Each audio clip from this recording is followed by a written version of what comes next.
une production du Studio SF. Salutations groupe, bienvenue encore une fois à J'ai du temps de discute. J'espère que vous passez une journée de rêve. Aujourd'hui, mon invité, c'est un humoriste qui s'appelle Simon Gouache. Il m'a enseigné rapidement à l'école de l'humour. En fait, on en parle un peu. Il était script éditeur. Donc ça, dans le fond, c'est quand tu écris un texte, c'est un peu la personne qui t'aide à travailler le matériel. Donc, il donne son opinion sur le texte. Tu devrais peut-être creuser plus là, cette joke-là, whatever. Donc, c'est un gars... c'est sincèrement un des meilleurs stand-up, je trouve, en ce moment au Québec. Je suis allé voir son show qui est présentement en tournée, Simon Gouache. Faites juste trouver son site web et acheter des billets. C'est vraiment, vraiment du bonbon. C'est du stand-up très, très pur, super bon. Je trouve qu'il y a des angles tellement intéressants. Il est drôle. C'est vraiment... Ça s'appelle une belle soirée. Et c'est vraiment une belle soirée. Son spectacle, c'est vraiment une belle soirée. Je salue mon ami François Bouliane qui faisait la première partie le soir où je suis allé voir Simon. C'était vraiment, vraiment très, très bon. Donc, je vous invite à aller voir son spectacle. Si jamais vous voulez venir voir le mien au Centre Bell le 3 janvier 2020 ou à Québec les 27 et 28 décembre, c'est les dates qui me restent. Donc, jdutemps.com pour des billets. Je sais pas quand va sortir ce podcast. Je suis pas vraiment au courant de mon propre projet, mais sinon, il y a le 18 décembre, je suis à Sherbrooke aussi. Si c'est passé, j'espère que vous avez passé une belle soirée. Et si c'est pas encore passé, il reste peut-être des billets au jdutemps.com. Encore là, je suis pas la personne la plus au courant. Voilà, bref. Donc, une conversation vraiment le fun avec un humoriste très réfléchi, un gars qui... j'ai trouvé ça vraiment le fun parce que c'est tu sais, des podcasts d'humoristes qui parlent, il y en a plusieurs, mais j'ai vraiment trouvé que c'était technique, mais non pas moins, disons, sensible. Bref, une conversation que j'ai vraiment aimée avec un gars que j'admire beaucoup et qui est très généreux de ses conseils et de son temps. Bref, voici une belle conversation avec Simon Gouache. Vous écoutez présentement dans vos douces petites oreilles. J'ai du temps pour discuter. Merci d'être là.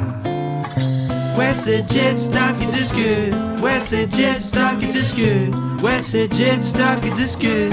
Ouais, c'est J'ai du temps qui discute.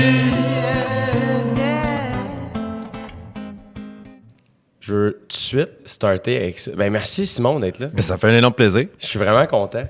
T'es... je sais pas, mettons, mon premier lien avec toi officiel, c'est que tu m'as enseigné à l'école de l'humour.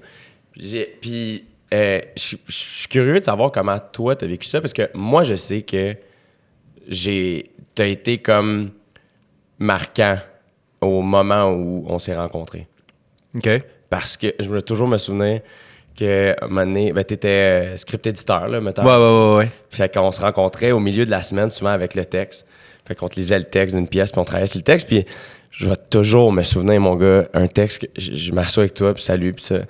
Et je commence à lire, puis on est assis exactement comme ça, et tu ne bronches pas, là, tu sais. Et plus j'avance, il y a...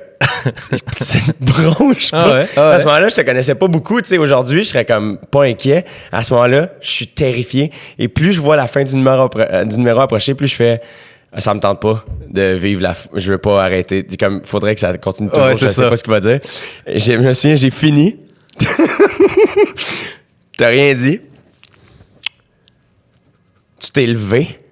Là, je suis comme, il va prendre la chaise. Si je me suis levé, c'était une bonne affaire. C'est exactement ça. si je me suis levé, c'est parce que j'aimais ça. Et c'est ça que t'as dit, t'as fait.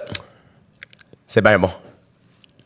J'aime vraiment ça. Là, si je suis debout, c'est parce que ça marche. Là. OK. Tu l'as dit. Puis j'aime... Ah, OK, c'est good, tu sais. Puis il y a une affaire aussi, une autre rencontre où je suis arrivé, puis tu vois, là, moi, ce que j'aimais, c'était ta franchise. Tu sais, moi, j'étais là pour m'améliorer, man, puis je voulais juste savoir ce qui marchait pas. Puis une autre fois, c'était comme, on a fini le texte, puis t'as juste fait, c'est quoi l'idée de ton numéro? Puis ça m'a rentré dans la tête. Ça t'a fait, à chaque fois que t'écris un bit ou un numéro, il faut que tu puisses, l'idée en une phrase, c'est quoi? Puis moi, ça, man, ça m'a rentré dans la tête. Ben tant mieux, parce que c'est drôle, parce que j'ai fait le podcast de Mike il y a pas longtemps. Puis, tu sais, dans les questions à la fin, tu sais, le monde pose des questions.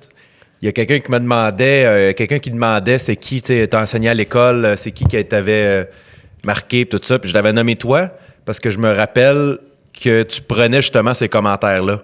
Que tu voyais pas ça comme... Si c'est pas bon, c'est pas bon, là. C'est pas grave. Ouais. C'est vraiment, vraiment pas grave. Non seulement c'est pas grave, mais c'est normal. Ouais. Puis je me rappelle de ce moment-là, où j'enseignais à l'école, où souvent quand je disais à quelqu'un, justement, c'est quoi ton idée? C'est que la personne arrivait, mettons, avec un texte, que je disais, OK, tu sais, c'est pas ça. En ce moment, là, je pense que tu t'es mélangé, mais il y a une raison pourquoi tu parles de ça. Il y a une raison pour laquelle tu t'es assis devant une page blanche, puis que c'est ça qui est sorti. Il y a une raison. Peut-être que tu n'as pas mis le doigt dessus encore, ce qui est tout à fait normal. Ça fait 12 ans que je fais ce métier-là, puis ça me prend des fois 8 mois pour trouver ce que je veux dire sur un sujet. C'est juste normal. Mais les étudiants qui étaient confrontés par ça, ben c'est sûr que moi, tout de suite, je me disais, ben regarde, toi, t'as pas la carapace qu'il faut pour évoluer là-dedans. Mm-hmm. Puis je me rappelle que toi, t'avais ça. Même je te disais, regarde, ça, oublie ça, là. Ça, t'es mélangé là-dedans, là. Ouais. Tu reviendras dans 1, 2, 3, 4, 5, 10 ans, peu importe. Mais je me rappelle de ça de toi, puis je l'ai dit justement au podcast. T'es gentil. Du fait que t'arrivais toujours avec quelque chose de nouveau, t'arrivais toujours avec quelque chose t'avais travaillé sur ce qu'on s'était dit la dernière fois. Ouais. Puis j'avais même pas la prétention d'avoir la vérité infuse ou quoi que ce soit. C'était juste... je l'ai jamais senti comme ça. Moi, je l'ai jamais perçu comme ça. Au contraire, c'est comme si c'était ton rôle. T'es un script éditeur. C'est ça qu'il faut faire. C'est donner ouais. un humble conseil sur un texte. Mais l'affaire de l'idée que tu dis, c'est un bon... Moi, je pense...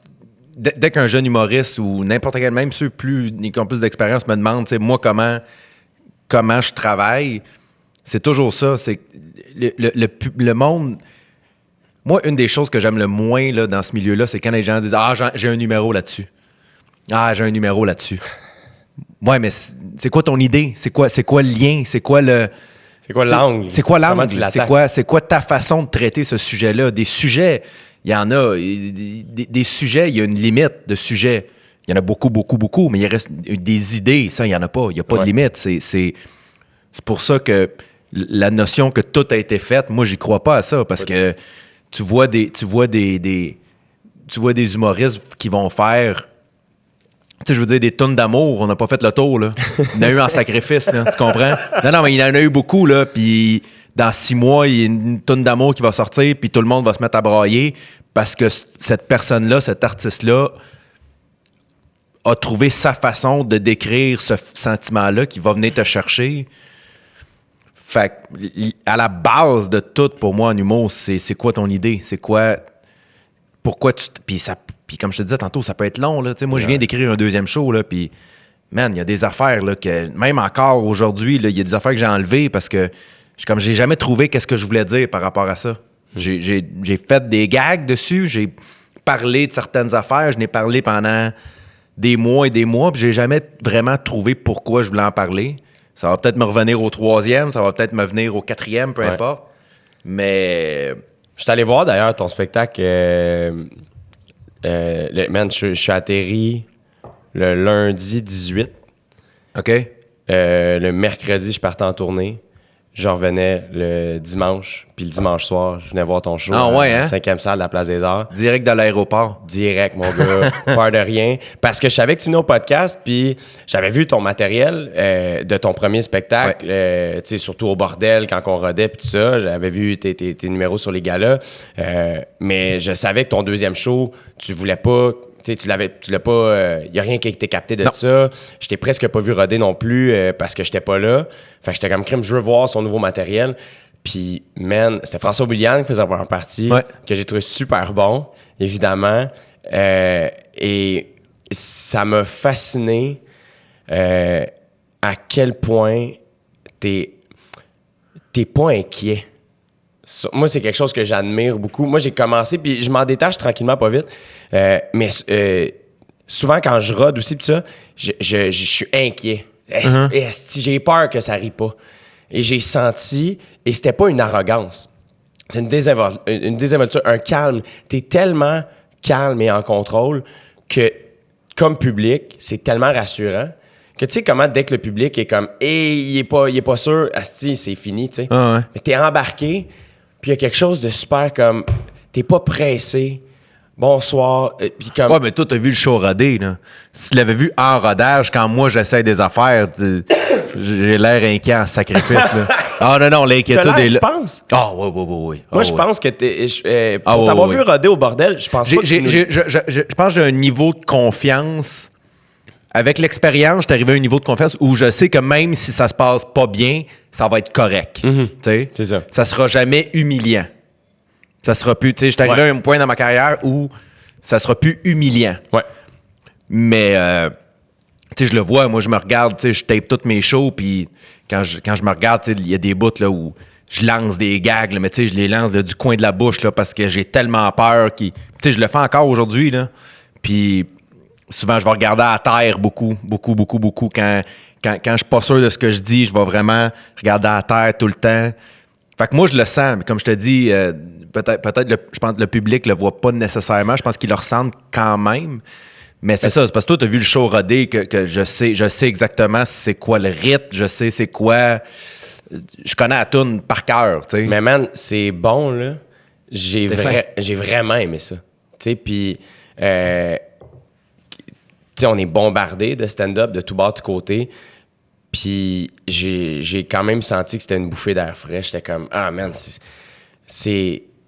Il y a quelque chose de... Moi, je suis un gros fan d'efficacité, tu sais, de simplicité, là. Puis j'étais comme, man, il rentre, on embarque dans le show.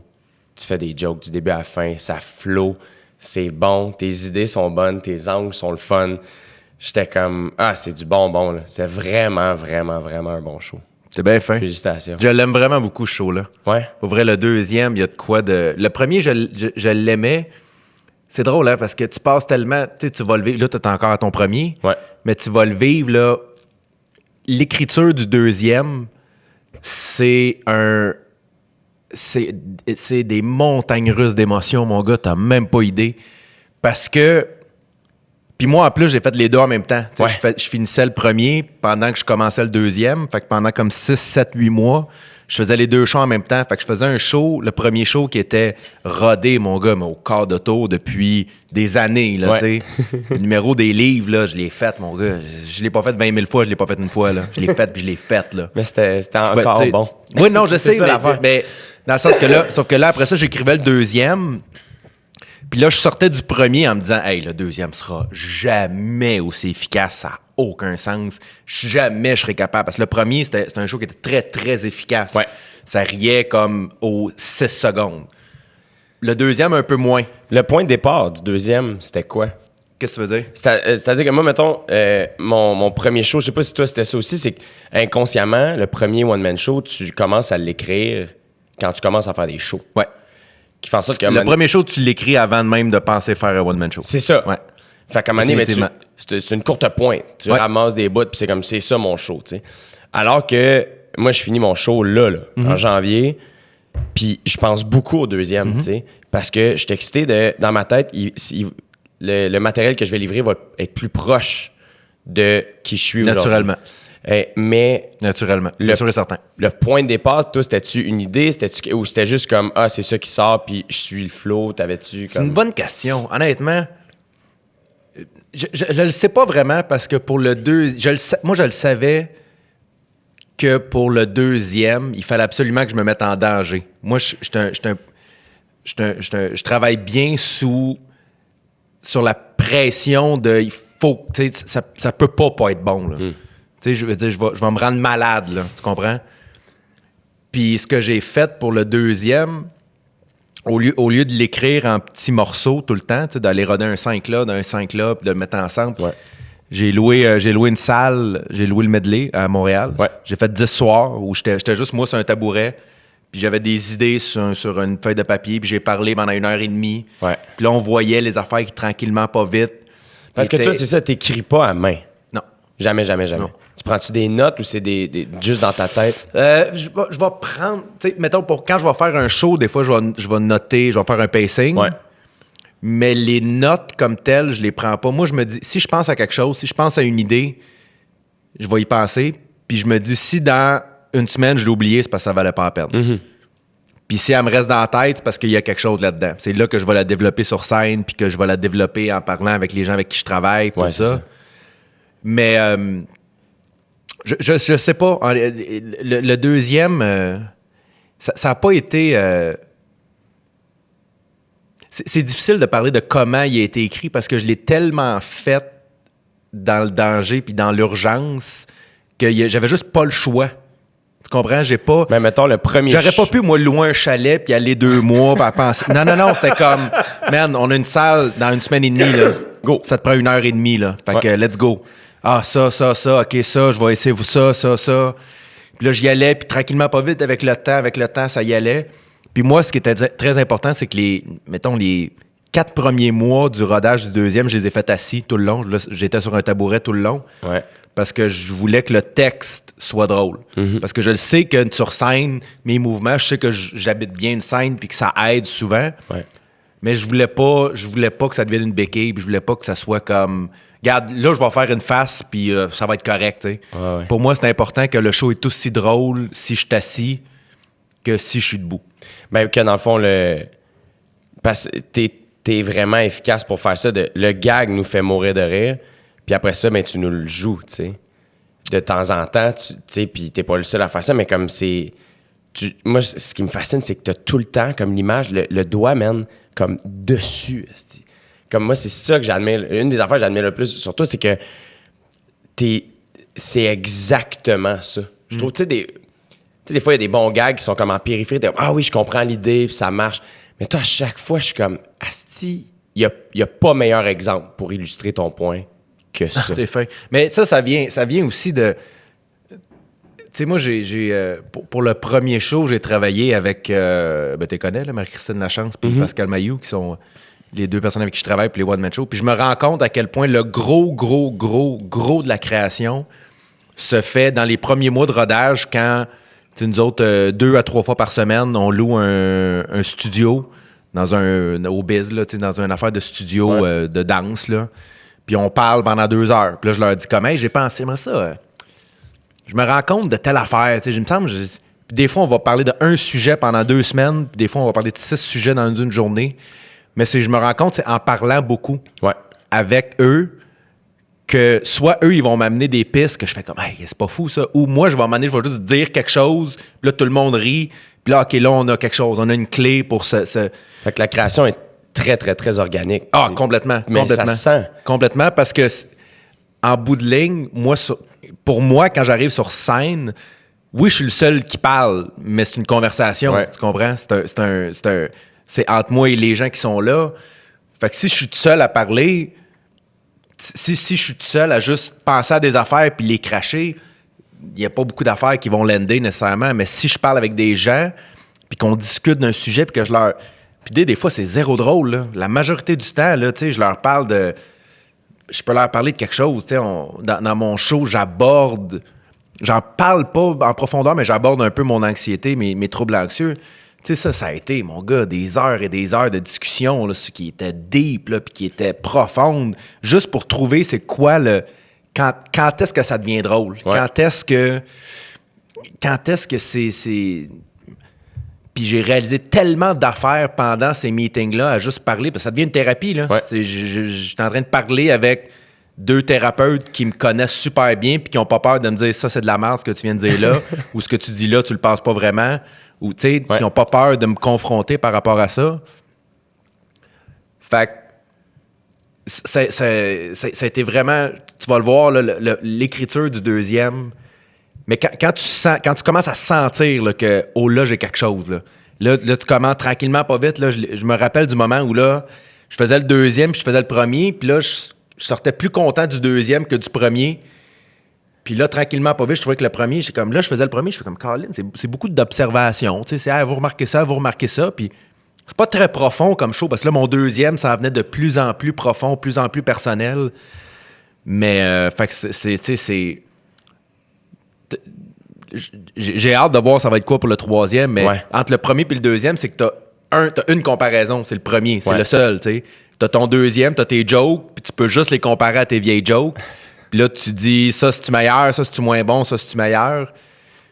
Puis à un moment donné, on dirait que t'abandonnes ça. J'ai comme abandonné le... Ben, de comparer, c'est que chaque show représente comme un certain nombre d'années, puis où tu étais rendu à ce moment-là, autant professionnellement que personnellement. Ouais. C'est ça qui est weird, tu sais. Moi, je sens justement que je suis prêt à le laisser aller, ce show-là. Comme, j'ai hâte au prochain. Mais en même temps, il m'a amené tellement... Ah non, mais c'est clair. C'est comme... C'est clair, love clair, and clair, hate, clair, c'est clair. weird, tu sais. Ah non, je te dis, c'est bizarre, là. Quand tu commences à switcher, là, puis tu sais, un conseil que je peux te donner, par exemple, c'est une fois que tu as décidé que tu fais plus le premier, là, tu le fais plus du tout. Du tout. Du tout. Du tout. Du tout. Parce que c'est facile en sacrifice de dire comme, regarde, tu sais, j'ai un corpo, là, je fais un show devant des avocats, là, je fais une demi-heure, je vais faire 20 minutes de nouveau, puis je vais finir avec mon bit de telle affaire, ben je sais que ça fonctionne. Ça finira jamais, ça. Ça finira jamais. Tu vas toujours trouver une bonne raison de ramener tes vieux. Puis, tu sais, moi, ça, je l'ai vécu quand j'ai décidé d'arrêter de faire le premier. J'ai dit, moi, je fais plus jamais de joke du premier. Plus jamais, jamais, jamais, jamais, jamais. Puis j'avais des corpos qui étaient cédulés là, dans 2 mois là, où je faisais 1 heure devant des avocats ou du monde qui, tu sais, qui, n'ont pas vraiment le goût d'être là, me subissent en tant qu'humoriste dans leur party de Noël ou je sais pas quoi. Puis je m'étais dit, garde, il arrivera ce qui arrivera, mais je fais 1 heure de nouveau. Je fais 1 heure de nouveau matériel parce que si en plein milieu je choke puis je me mets à faire le CrossFit, je sais que ça va fonctionner, mais je vais toujours trouver une bonne raison de le faire. Puis mon nouveau stock ne s'améliorera pas. Mais comme je te dis, le jour où ça commence à prendre un peu de valeur, puis tu commences à sentir que là, OK, ça commence à pogner, là, la sauce pogne, là, c'est un moment magique, sauf qu'avant ça, c'est des... Mais en même temps, tu sais, ce que je trouve nice là-dedans, c'est que visiblement, t'as un... Tu vises quelque chose, c'est-à-dire, tu sais, d'amener ce show-là au point le plus élevé. Je sais pas si je vise quelque chose. Mais dans le sens où, tu sais, si c'est que tu penses, tu sais, mettons, de faire 1 heure de nouveau stock dans un corpo, c'est casse-gueule en esti, alors que ce serait facile de faire, hey, regarde, là, ici, je suis pas ici. Tu sais, ici, je rentre à la job. Je suis pas au bordel, je suis pas en train de roder mon show. Mais non, toi, il n'y a pas de différents types de spectacles. Chaque show est un show qui peut améliorer, qui fait en sorte que toi, c'est ça le plus important. C'est que, hey, le matériel s'améliore. Moi, je m'améliore. Chaque seconde que je suis sur scène compte et doivent être utilisées pour améliorer du matériel. Chose que c'est pas tout le monde qui fait. Fait que c'est quand même... C'est nice. Tu sais, ça peut faire mal, mais ultimement, ce qui est réconfortant, c'est que tu fais, ben, dans 6 mois, ça va paraître. C'est ça. Parce que je me rappelle... peut-être que Marie Pascal pourrait me contredire là-dessus, là, mais les premières fois où je faisais le rodage du 2e, où c'était quasiment de la lecture, là, tu sais, c'était... Mais ça, quand tu dis là, que les premières, là, tu parles quand tu étais assis au medley. Oui. Là, j'ai des idées, j'ai pensé à un moment donné, il y a quelque chose qui m'a traversé l'esprit de... Genre, je sais pas moi, qu'est-ce que les extraterrestres penseraient s'ils atterrissaient ici? Qu'est-ce qu'ils se diraient? Qu'est-ce qu'ils se trouveraient bizarre? Puis là, j'ai pensé à une couple d'affaires, puis là, je l'ai essayé en show, puis là, tranquillement, pas vite, des affaires qui... Sauf que ça m'a amené une autre idée qui prenait la place de ça. Mais de mémoire, je pense que je finissais avec un numéro très fort. Mettons, je finissais, je sais pas, avec le CrossFit ou quelque chose du genre. Puis je me rappelle que les gens sortaient en me disant comme « Hey, c'était bon! » Mais puis dans ma tête, j'étais comme « Non, les 6 dernières minutes, c'était bonne. » C'est pour ça que tu penses que c'était bon. Mais avant ça, c'était pas bon. C'est pour ça que j'ai arrêté, parce que je me dis, je veux pas... C'est fou comment les 10 dernières minutes d'un show peuvent changer ton opinion complète sur un spectacle. Puis moi, je voulais pas ça pour le rodage. Je voulais pas juste finir avec quelque chose de fort puis que les gens fassent comme « Hey, c'était vraiment le fun. » Ouais, mais si j'avais pas fait le dernier, t'aurais-tu le même discours? T'sais? Moi, je veux le vrai discours. Je veux le vrai. Pour moi, c'était ça qui était important. Mais avant de monter sur scène, mettons, la première fois, là, t'as 2-3 idées, tu t'en vas t'asseoir sur un tabouret, t'as rien de prêt. Tout ce que ta seule limite, c'est ton temps. Il faut que je fasse 1h30. Non, je m'étais même pas dit ça. Non? Non, je m'étais dit, regarde, si c'est 35, c'est 35. Si c'est 1 heure, c'est 1 heure. Si c'est 2 heures, c'est 2 heures. T'étais-tu nerveux avant? Terrorisé. Puis comment ça a été? T'as fait combien de temps? La première fois, je me rappelle le premier soir, tu sais, comme je suis assis, j'ai mes papiers avec des idées, c'est marqué des affaires. Il y a des affaires que je me rappelle que je fais comme... Pourquoi c'est marqué limace? J'ai-tu des gags de piment, moi? Qu'est-ce que c'est marqué? Pourquoi c'est marqué piment sur ma feuille? Parce que, OK, on a oublié ça. Puis là, tu sais, je continue, puis j'ai fait, OK, ben regarde, moi, j'ai pas mal passé à travers mes affaires. Là. Il est quelle heure? Puis quelqu'un a fait 9h40. Je fais, 1h40, ça fait 1h40 qu'on est là. Tu sais, j'avais jamais réalisé. Mais 2 semaines après, j'ai fait comme 42 minutes. Mon affaire. Tu sais, je me laissais pas. Parce que pour le je peux même pas dire si j'ai eu du fun. Je le sais pas, honnêtement. Non? Je me rappelle pas. Je pense que j'étais fier de l'avoir fait, mais je pense pas. Les premiers spectacles, tu sais, spectacles entre guillemets aussi, là, parce qu'on s'entend, là. C'est parce que j'étais tellement pas habitué aussi. C'est la première. Tu sais, mon premier one-man show, moi, j'ai juste décidé de faire comme, hey, je sors un one-man show. J'ai pris ce que j'avais, j'ai écrit de nouvelles affaires, j'ai mis ça ensemble, je l'ai présenté, puis ça a fait son chemin. Mais là, c'est la première fois que je travaillais avec un deadline, avec l'objectif de faire un show, tu sais. Mm-hmm. Fait que je découvrais plein d'affaires en même temps que je le faisais. Mais c'est la première fois que tu faisais un long sur scène avec aucun arme. Oui.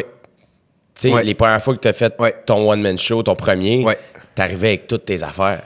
Avec beaucoup plus d'affaires, oui, en effet. Oui, c'est ça.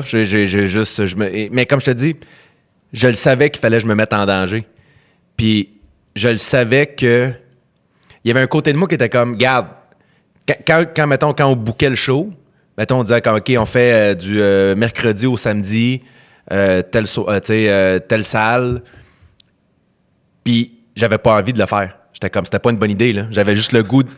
Puis je me dis, il faut juste que je me retienne d'annuler jusqu'à 1 heure avant le show. Fait juste, j'ai le goût d'annuler, j'ai pas le goût, ça me fait peur, je suis terrorisé, je suis pas prêt, mais je le sais que 1 heure avant le show, là, c'est comme, ben là, regarde, le monde sont là. Tu peux pas les renvoyer à la maison, là. Fait que vas-y, mon gars. Fait que je savais qu'il fallait que je me mette complètement en danger parce que j'ai pas... J'ai pas... Je suis pas un bon improvisateur, moi, sur scène. Jamais je vais faire comme, hey, regarde, ça va bien aller. Au pire, je vais lâcher 2-3 calls. Je les ai pas, ces calls-là. Je suis pas bon là-dedans. Moi, je suis pas bon pour faire comme, hey, OK, ben, regarde, toi, moi, il faut que j'arrive avec quelque chose. Faut que je joue avec ma tête. Faut que j'arrive préparé. Puis là, je l'étais pas. Puis je le savais que j'allais pas m'en tirer avec l'impro parce que je suis pas bon en impro. J'étais à chier en impro. J'ai aucun talent d'impro.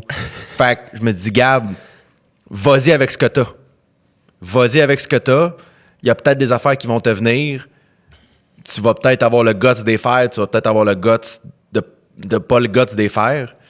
Mais je savais qu'il fallait que je me mette en danger. Parce que si j'attends d'être prêt, je le ferai jamais. Jamais. Je me connais. Puis ça a pris à peu près combien de shows avant que, tu sais, quand tu as dit le moment où tu t'es mis à triper plus à faire le deuxième que le premier, ou combien de mois, tu sais-tu? Je te dirais qu'on a commencé 1 an, une bonne année. Puis tu sais, mettons, tu l'as dit, t'es anxieux dans la vie. Uh-huh. Comment tu vivais cette année-là? Comment tu vivais chaque show? Est-ce que le processus créatif t'amusait quand même? Est-ce que t'avais... Non. Non, c'est ça. Non, pas du tout. Non, comme je te dis, aujourd'hui, je suis très content de l'avoir fait parce que j'ai relevé le défi que moi, je me suis lancé, c'est-à-dire de sortir un deuxième show tout de suite après. Un show dont j'étais fier, surtout. Pas juste lancer un show pour lancer un show. Mais sur le moment, écoute, j'ai shut down à quelques reprises pendant ce processus-là. Mais j'avais tellement pas le temps.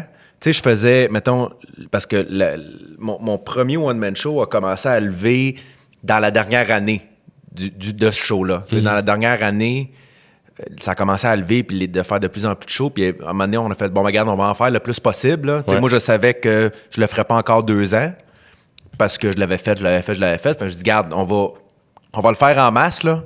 Puis après ça, on verra. Puis après ça, j'ai décidé de faire le deuxième. Donc, du mercredi au samedi, je faisais le premier. Mercredi, jeudi, vendredi, samedi. Lundi, mardi, je rodais le deuxième. Si bon. Fait que j'avais comme une journée de congé qui était le dimanche. Sauf que ça faisait en sorte que j'avais pas... C'est niaiseux à dire, là, puis je le recommande pas, mais j'avais pas le temps de faire un burn-out. C'est honnêtement la seule raison pour laquelle j'ai un show aujourd'hui, c'est que je me dis, j'ai pas le temps, là. J'ai pas le temps de paniquer. J'ai 0 le temps. Puis moi, je le savais que si je me mettais à annuler un show, après ça, là, c'est une roue qui part. Là. Puis là, t'en annules. Fait que, comme je te dis, je le recommande pas parce que j'ai... Puis d'ailleurs, ça a passé... Réal Bellin, il faisait un show à Z qui s'appelait En rodage. Ouais. Ils m'ont suivi un soir en rodage. Puis ce soir-là, j'ai fait une crise de panique sur scène. Non. Puis après, j'ai fait une crise de panique. Même, ça n'a pas tout été filmé parce que j'ai demandé d'arrêter de filmer parce que j'étais plus là. Comment Mais c'est... j'ai shut down. Là. J'étais plus capable. Puis c'est arrivé à quelques reprises pendant le processus. Mais comme je te dis, je pense que je me suis juste pas donné le temps de paniquer. Comment t'as vécu ça sur scène? Je me rappelle pas. Je me rappelle honnêtement pas. C'est vrai? Je me rappelle que quand j'ai vu toute cette soirée, ils m'ont suivi 2 fois. Ils sont venus me voir une fois en rodage, ou plus au début du processus, puis une fois un peu plus tard. Fait qu'ils sont venus me voir en rodage, puis ce soir-là, je suis arrivé, puis je le savais, j'étais pas sur mon X, là, je le sentais, là, que c'est niaiseux, là, c'est juste, tu sais, diapason, là, c'est comme je suis pas sur mon X, je suis pas sur mes ondes, il y a quelque chose qui fonctionne pas, le public était pas super généreux, moi, j'étais fatigué, puis le show a vraiment pas bien été. Il a été correct. Ouais. Pour avoir vu des extraits, ça a été beaucoup mieux que dans mes souvenirs. Mais moi, j'ai abandonné. Là. J'ai passé à un doigt de faire « Hey, faut que je m'en aille. Je peux pas. Je m'excuse, je suis pas capable. » là. Puis là, je suis sorti de scène. J'étais allé dans la loge. Là, la caméra arrive. Puis là, merde, mon gars, ça se met à tourner. Puis là, je me mets à avoir des tics. Moi, quand je fais des crises de panique, j'ai des tics. Puis Fait que... Là, juste avant, je demande dans la caméra, tu peux-tu juste pas filmer ça, s'il te plaît? Ça file pas, là. Éventuellement, ils l'ont rallumé, puis quand ça a un peu passé. Mais je me rappelle que quand ils sont venus me revoir pour la 2e fois, tu sais, je leur avais dit, tu sais, je peux-tu juste voir comment c'était la première? Parce que je me rappelle pas. J'ai aucune idée. J'ai aucun souvenir. Fait qu'il dit, oh, oui, on va t'envoyer les images. Moi, je voulais juste être sûr de pas être le gars qui fait comme, hey, filme pas ça, tu sais. Ouais. Je voulais juste être sûr que ça reste pas méchant, tu sais. Ouais. Puis quand j'ai vu les images, j'ai fait, ça va, tu sais, je me connais, moi, ça va pas du tout. Je suis blanc. J'ai les yeux vides. Comme je te dis, mes yeux tiennent pas en place. Puis j'ai vu à quel point, à ce moment-là du processus, j'étais brûlé, là. Mais brûlé. Puis, fait que c'est ça. Ça a été un processus... Aujourd'hui, je suis très content parce que je suis bien, puis je suis content, puis je suis fier. Mais sur le moment, c'était trop. Je peux pas refaire ça. C'est ça, si c'était à refaire. C'est sûr, moi, il n'y aura jamais de break entre mes one-man shows, c'est sûr et certain. Pourquoi? Parce que j'aime ça, faire ça. Ouais. J'aime ça, faire ça, puis sans nécessairement être overexposé ou quoi que ce soit. Tu sais, moi, j'ai décidé de faire ça. Tu sais, je fais pas beaucoup d'autres choses que ça. Fait que j'ai décidé que si tu me vois, c'est sur scène. Puis je pense que je pense que mon instinct est assez bon en général pour dire là, sont prêts, là, c'est pas prêt, là, tu sais, pour suivre le beat, là, tu sais, suivre le go with the flow, là. Je pense que... Mais c'est surtout que j'aimerais ça que personne n'ait à attendre 2 ans avant de voir un nouveau show. Je sais pas, il y a de quoi... comme je te dis, on s'en reparle dans 4 ans, peut-être que ça va être différent. En ce moment, c'est le feeling que j'ai. Ouais. Comment je vais me sentir plus tard, mais moi, ce que j'aimerais, c'est ça. C'est aligner les one-man shows, parce que j'aime vraiment ça, faire ça. C'est ça l'affaire, c'est que c'est tellement le fun. La tournée, ça bat tout, tu sais. C'est que tu fais tes affaires, t'embarques, tu le fais, tu débarques, on reprend rien, il n'y a pas de... Tu sais, en télé, c'est des longues journées, puis faut que tu t'arranges. Le show, c'est comme, hey, c'est ça, puis c'est vrai, puis c'est le fun, tu sais, puis c'est tout le temps le fun. Tu sais, comme... Surtout quand le show est prêt, là, c'est tout le temps le fun, tu sais, ou presque, qui fait en sorte que c'est facile de se rendre malade. Ouais. C'est comme C'est un bon point. C'est comme si tu fais que c'est bon de la poutine, m'en manger de la poutine, c'est bon. Je m'en rends pas compte. Ouais. À un moment donné, t'es comme Chris, ça va pas bien, tu sais. C'est un bon point. Moi, c'est là où- une belle image, c'est vrai. Je suis juste comme. Moi, j'ai réalisé avec cette tournée-là parce que moi, j'étais pareil dans le sens où, quand on a booké la tournée, j'ai fait, hey, on en fait, man. On en fait des shows, j'ai fait tout, on va partout, on s'arrange. Puis là, OD débarque, hey, on revient de la Grèce, on fait un show, on retourne en Grèce. Ah esti, ouais, j'ai un c'est show ça. la veille. Rockstar, du départ. là. Ah Ouais, ouais, man. On annule le moins de shows On dormira possible. qu'on sera mort, là. That's it. Ouais. That's it. Et c'est la première année que, tu vois, cet été, tu sais, j'animais un gala juste pour rire. J'avais jamais fait ça de ma vie. Uh-huh. Le processus créatif était tough. C'est ça que je trouve dur en humour, mais qui, en même temps, c'est, tu l'as dit, c'est qu'on se rend malade, mais il y a quelque chose de le fun parce que ça marche après, tu sais. Fait que moi, mettons, développer mon 12 minutes, là, pour juste pour rire, c'était, là, ça m'habitait sans cesse. C'était que ça qui comptait. Ah Puis ouais. c'était, hey, je vais faire. Je débarquais de scène, un show qui a trop bien été, puis je suis comme, ils ont été trop fins. Faut que je trouve une place de merde. Ouais, c'est ça, Faut que je trouve c'est ça. une soirée tough. Ah, il y a un show à telle place. Qui est book? Je veux y aller. Ouais. Aller jouer. Il y a 8 personnes, 5 humoristes dans la salle. Je vais le faire. Puis c'est pas grave. Puis juste pour faire comme le plus possible. Puis à un moment donné, j'ai fait, hey là, j'ai même plus de fun. C'est comme dans mon horaire d'été, là, à un moment donné, j'étais comme, c'est pas plaisant. Ouais. Puis, mais en même temps, une fois débarqué de scène, je pourrais, tu fais, ben, ça a fallu la peine, tu sais. C'est Moi, ça. ma crainte, l'affaire que j'ai C'est ça peur. le Christy de problème de ce métier-là. C'est ça. C'est que tu te rends malade, mais à un moment donné, tu fais comme ça valait la peine. Mais sur le moment, Ben- c'est dur d'oublier. Mais je comprends, continue, excuse. Mais le pire, c'est que l'autre affaire, moi, il y a ça. Tu sais, comme, puis aussi, j'ai vu que mon entourage, à un moment donné, tu sais, quand mes parents viennent voir mon show pour me voir, là, je suis comme, ah ouais, là, on se voit pas beaucoup, là, tu sais. Il y a ça aussi. Puis moi, une affaire, surtout entre le premier puis le deuxième, il y a une partie de moi que le premier show, j'étais comme, c'est le jeune Jay, tu sais, c'est le gamin un peu, là, tu sais. Puis C'est normal. il y a une partie de moi qui veut me forcer à prendre une pause pour que le deuxième show soit autre chose, tu sais. Moi, c'est ça que j'ai peur. Toi, c'est quelque chose qui t'habite de faire si t'es en ligne, t'as-tu peur qu'ils se ressemblent trop? C'est une bonne question. Est-ce que j'ai peur qu'ils se ressemblent trop? Pense. Parce qu'en même temps, Oui et non. Oui et non, parce que je me rends compte... À un moment donné, je me suis rendu compte dans l'écriture du deuxième que je revenais beaucoup sur des sujets du premier. Ça, je me suis rendu compte de ça, puis j'ai fait ça, faut que je fasse attention. Mais en même temps, man, t'évolues tellement rapidement en tant qu'être humain que t'es pas la même personne que t'étais il y a un an, puis t'es pas la même personne que tu vas être dans un an. Dans un an, tu vas écrire des affaires complètement différentes que t'écris aujourd'hui. Ça m'inquiète pas, mais comme je te dis, si un jour je le ressens, je suis mon premier critique. Fait que si un jour je sens que j'ai besoin d'un break ou j'ai besoin d'un recul, quoi que ce soit, je vais le prendre. Mais non, j'ai pas l'impression que... puis en même temps, tu sais, en Je posant sais la pas, c'est une question, bonne question. il y a une partie de moi qui fait genre, tu sais, d'un show à l'autre, ça pourrait quasiment se suivre, tu sais, comme on pourrait les rabouter bout à bout puis faire, ben, ça peut continuer, ça peut être dans le sens où, comme tu as dit, dans le fond, c'est pas tant... Les thèmes peuvent se répéter, mais encore une fois, les idées peuvent être complètement différentes, tu sais. Ouais. Mais tu sais, ce que je te dirais, le premier conseil que je te dirais par rapport à ce que tu dis là, tu as tout à fait raison d'avoir des craintes et d'anticiper certaines affaires. Mais ce qui est le plus weird, c'est que là, tu t'inquiètes pour quelque chose qui n'existe pas. Ouais. Tu comprends? Ouais. Le deuxième show, il n'existe pas. Tu ne sais pas de quoi tu vas parler. Tu sais pas ça va être quoi la ligne conductrice. Tu sais pas ça va être quoi les thèmes. Parce que tu n'as pas commencé encore.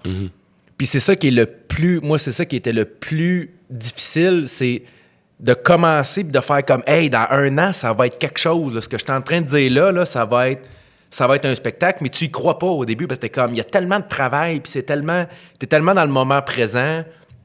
T'es tellement juste en train de dire « Ce gag-là marche pas, ce gag-là marche pas, ce gag-là marche pas. » Qu'à un moment donné, il faut que tu te détaches de ça et tu fais comme « Garde, ça va devenir quelque chose. » Mais si tu t'inquiètes sur, comme je te dis, quelque chose qui n'existe pas encore, tu perds ton temps. Ouais. Je le sais que je sais que c'est vraiment dur à faire, là. Je suis pas en train de te dire, tu sais, mais Ouais. on revient à l'école, là. Absolument. Si on parle à Jay Et je le prends. quelques années plus tard, là, inquiète-toi pas pour quelque chose qui n'existe pas. Les thèmes, la ligne conductrice va sortir d'elle-même. Fais-toi confiance, écris. En bout de ligne, là, fais juste te souvenir que tu es un bon humoriste. Tu es un bon humoriste, t'écris bien, fais confiance à ta tête. Tu sais, moi, c'était une des affaires que j'avais. Quand j'écrivais plus, tu sais, moi, j'ai écrit longtemps, été auteur longtemps pour la télé, les galas, tout ça. Puis je me rappelle, il y avait souvent des gens qui me disaient comme ça t'arrive-tu, tu sais, des fois, de dire ah, ce gag-là, je le garde pour moi. Puis à chaque fois, j'avais le goût de dire mais qui pense comme ça? Si tu dis, ça veut dire que tu as un nombre, que tu considères que tu as un nombre limité de gags, là. Ouais. Celui-là, je veux pas le donner, je vais le garder pour moi. Voyons, si tu fais là. Au contraire, le but, c'est de partir la machine, puis que tu sois arrivé à un point où t'arrêtes plus, puis t'en sors. Fait que, mais ça m'a, je pense que ça m'a amené à juste me faire confiance. Tu sais, je vais en trouver des gags.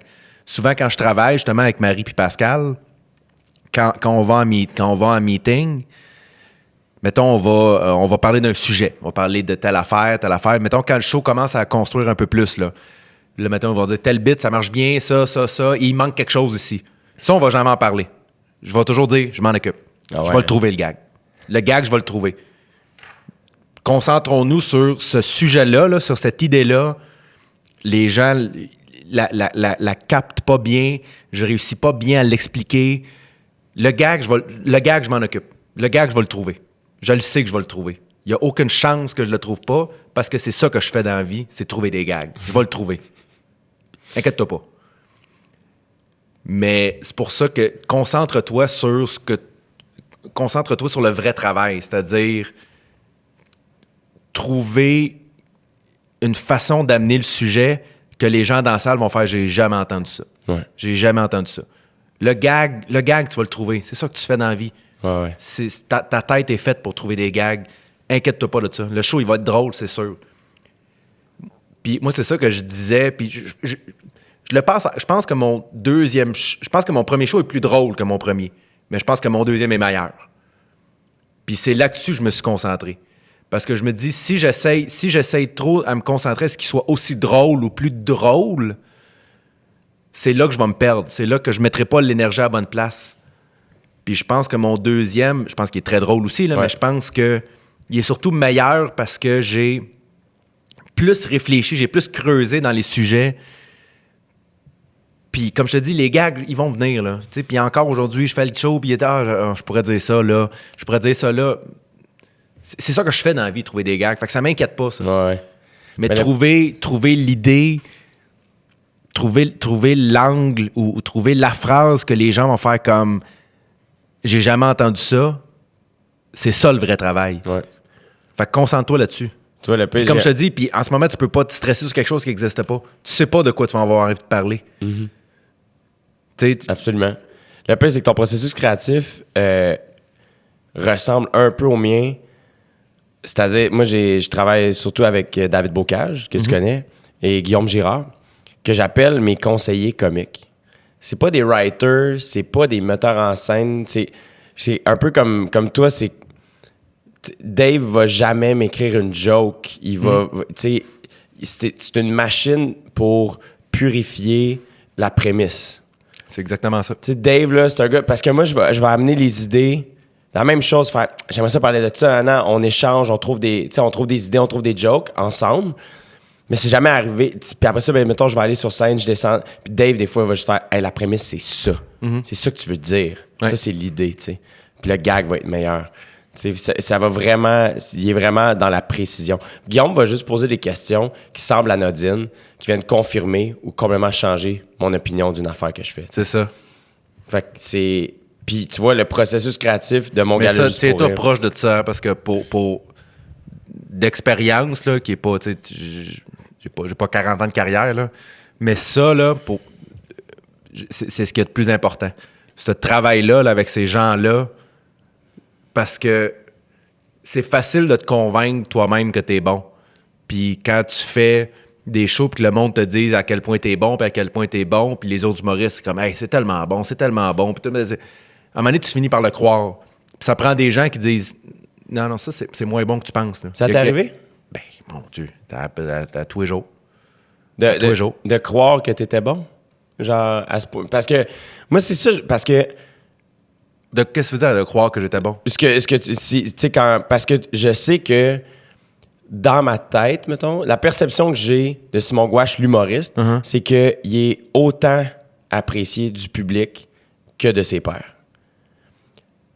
Tu sais, mettons, t'as des humoristes à humoristes, là, des humoristes qu'on trouve tous hilarants, mais qui ont un succès peut-être plus underground ou plus indie.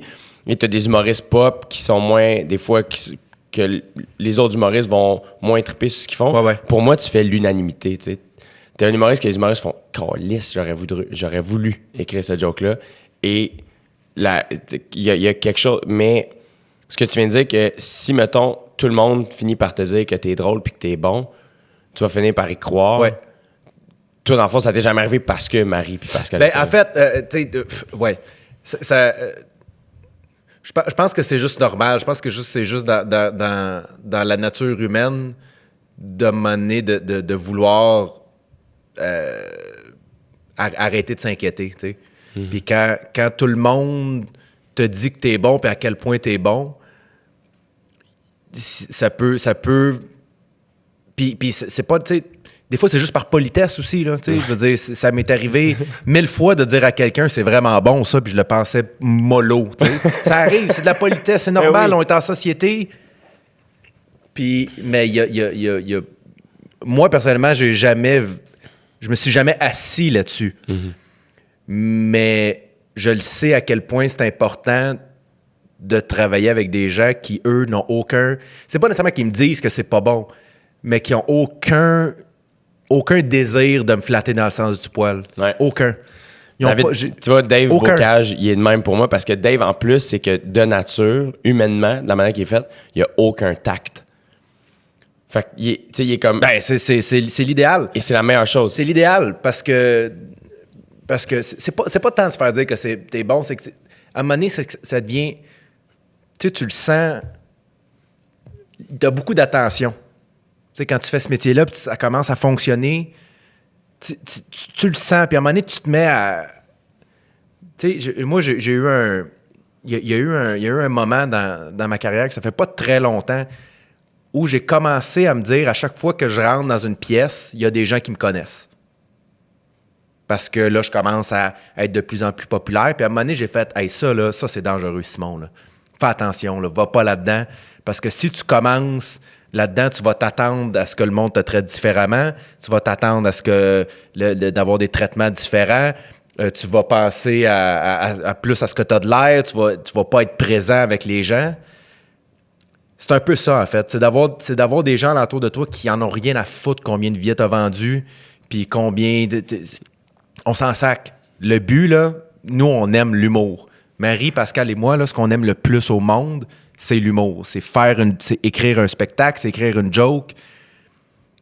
Sauf que quand les billets se mettent à se vendre, les demandes d'entrevue commencent à rentrer, tranquillement, pas vite, il y a de plus en plus de monde qui te reconnaissent.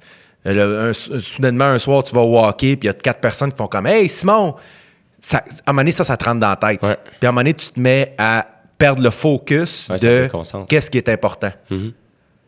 Puis moi, quand j'ai commencé à travailler avec ces gens-là, je l'ai su tout de suite que c'était des gens qui n'avaient rien à foutre du succès, de quoi. Eux, là, c'est le travail.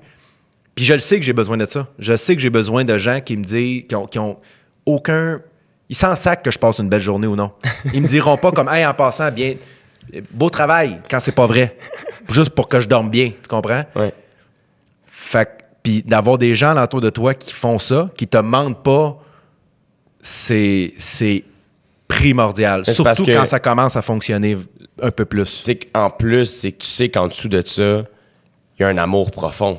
Oui. C'est ça qui arrive. Ben exactement. C'est qu'ils n'ont pas besoin de te dire beau travail. Exactement. Parce que vous venez de faire, tout le monde le sait. Hey, on a travaillé fort, mais notre job, c'était de te dire ce qui ne fonctionne pas, puis d'échanger là-dessus. Tu sais, Moi, ça m'est arrivé à un moment donné, là, même chose, là, tout arraché. Tu as l'impression, là, mes premières heures là, que je faisais au jockey, là, première fois là, que tu fais 1 heure, puis qu'il y a 100 personnes, dont 25 de ta famille, puis les amis de tes sœurs, puis tout le monde te connaît dans la place. J'aurais pu dire bouh, puis j'aurais été un génie.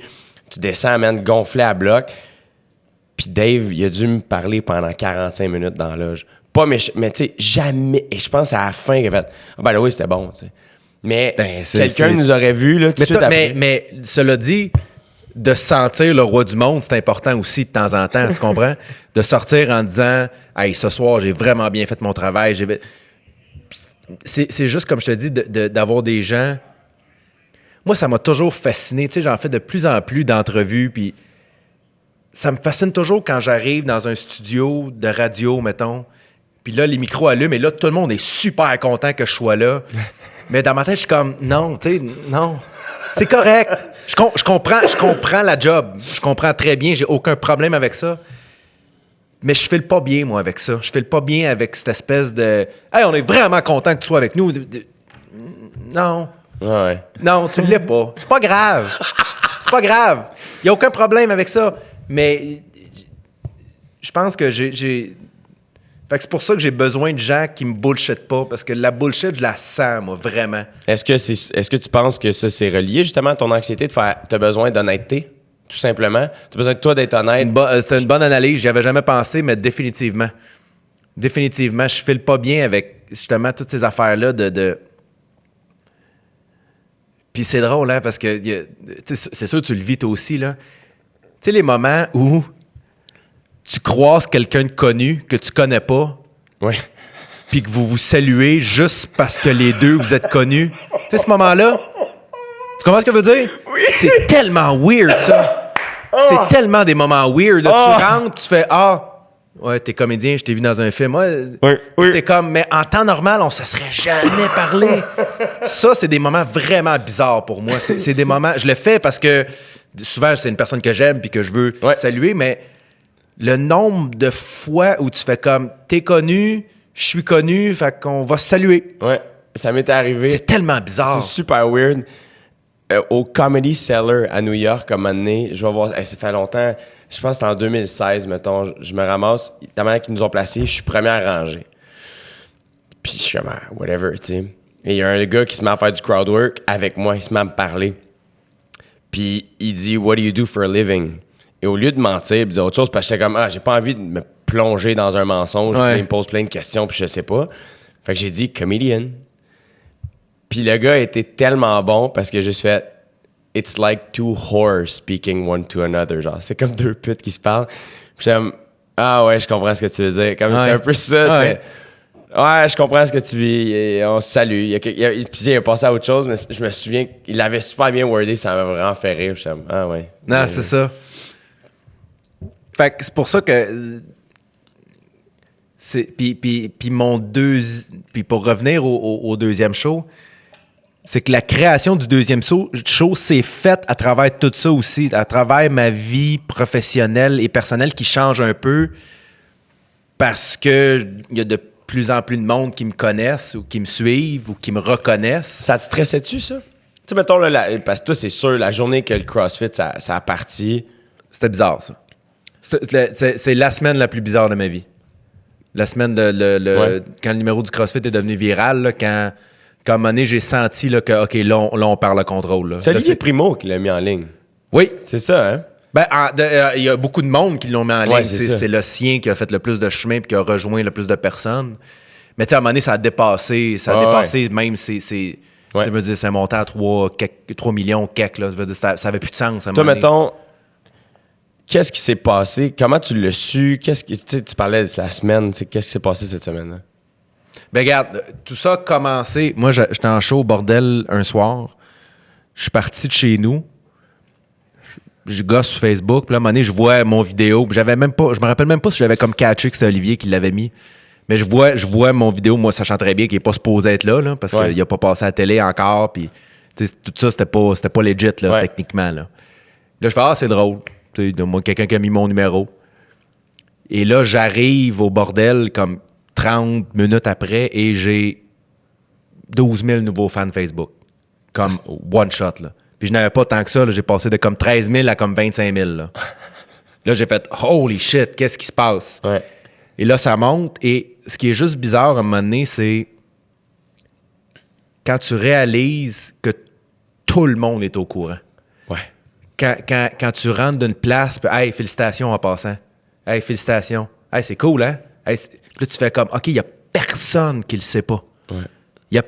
Puis là, tu fais comme, c'est vraiment une... Puis c'est là que moi, il a fallu que je me parle beaucoup, justement, parce que il faut que tu restes sur Terre, parce que c'est tellement irréel, là. Ben, c'est même parce pas que comme, tu sais... Ce qui est fascinant, c'est que dans notre monde, Ouais. tout le monde le sait. Tu sais, moi, je me suis senti de la même manière. Mettons, la première fois que je suis revenu d'OD, là, j'avais l'impression d'avoir été ici, d'en face de tout le monde pendant tout l'automne, tu sais. C'est ça. Puis...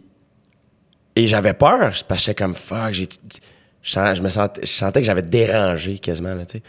Puis à un moment donné, c'est pas long que t'es comme, ah oui, il y a beaucoup de monde qui l'ont vu. Il y a énormément de monde qui l'ont pas vu aussi. Puis, Ah oui, non, c'est ça. définitivement. Définitivement. Il y a, il y a beaucoup de monde qui l'ont pas vu, ce numéro-là, mais c'est juste... Oui, dans ton entourage, tout le monde, mais c'est juste quand je sais pas, c'est tellement... Puis tu sais, j'allais sur Facebook, que ça soit ma mère qui ouvre son Facebook, ou ma blonde, ou mon frère, tu scrollais, puis c'est sûr que tu tombais sur Il mon était là. numéro au moins 2 fois Puis là, tu fais comme, OK, mais là, c'est... Tu te mets à réaliser à quel point... Tu sais, moi, je suis très cérébral. Je suis tout le temps en train de penser à des affaires. Je suis tout le temps en train de... Des théories qui traversent dans ma tête. Puis là, à un moment donné, tu fais comme, OK, tu sais... Le monde en parle en ce moment. Il y a beaucoup de monde qui en parle. Puis... Mais en même temps, à un moment donné, ça va tomber, ça. Tu sais, je veux dire, on n'en parlera pas éternellement de ce numéro-là. Là. Ça reste un numéro de 7 minutes où je pète des noix avec mon cul. Là. Yes. On va en revenir, là, tu comprends?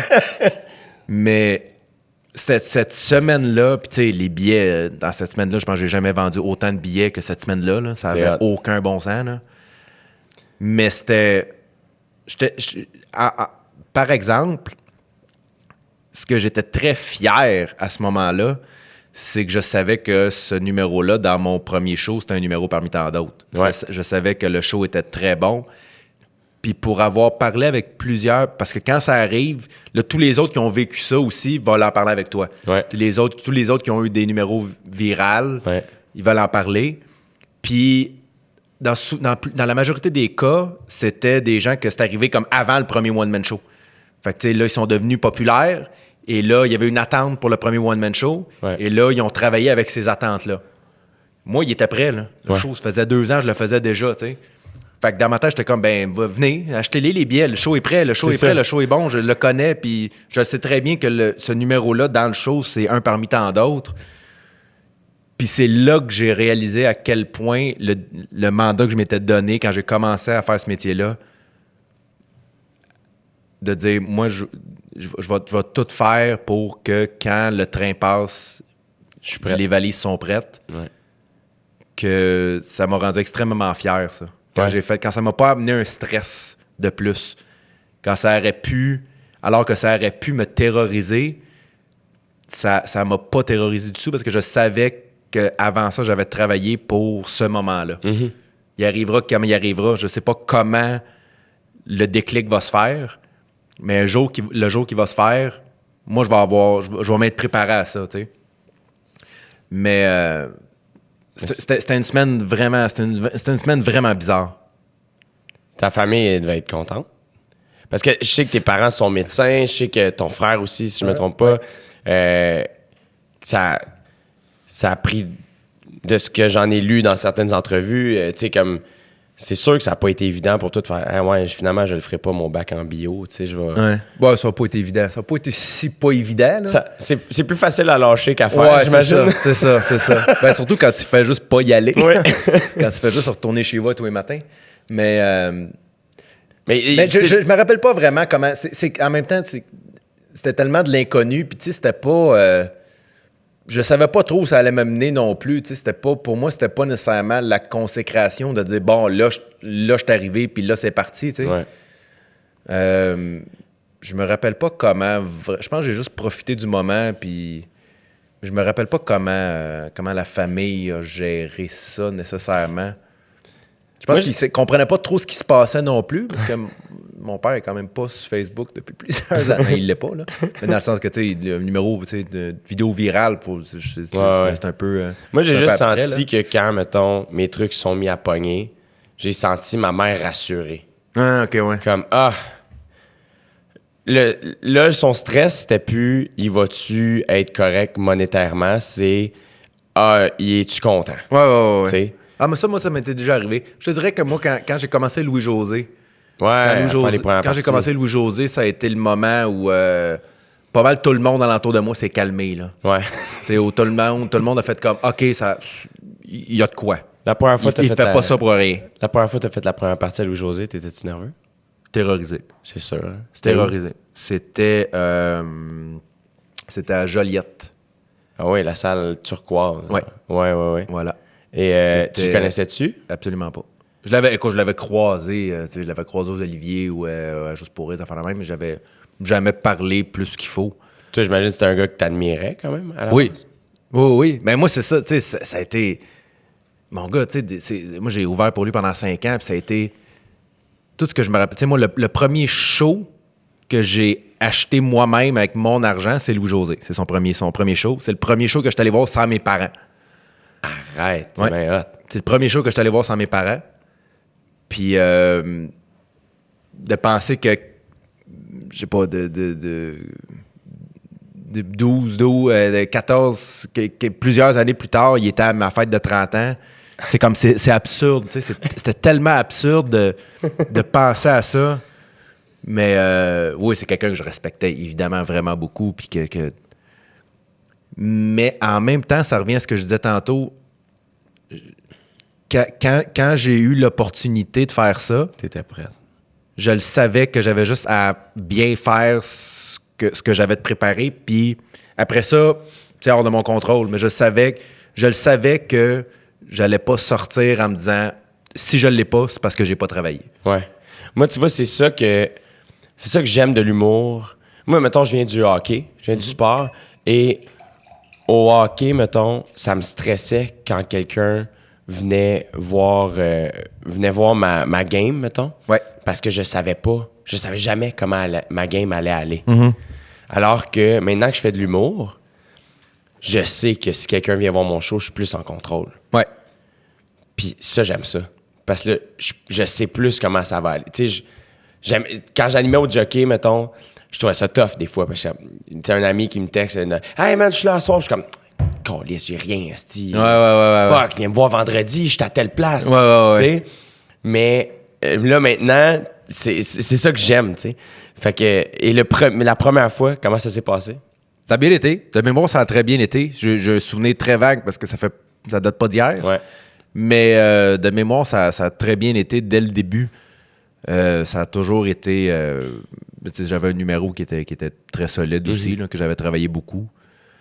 Mais c'est intéressant ce que tu dis. Ça me rappelle tous les fois où 8 minutes avant d'embarquer sur scène pour le rodage du deuxième, je recevais une photo d'un ami qui se prenait en photo dans la salle. J'étais comme, t'es pas sérieux. Ouais. Sérieusement, là, c'est là. Viens me voir dans 6 mois. Ah, non. Fais pas ça. Puis le nombre de fois où les gens m'ont demandé des billets, j'aimerais ça aller te voir en rodage. Puis ouais, mais là, parce qu'il n'y a pas vraiment de... il y en avait, mon gars, des billets. Là, il y avait rien que ça, des billets, mais... Des amis qui vont te voir dans des contextes. T'sais, j'ai une amie qui est venue me voir...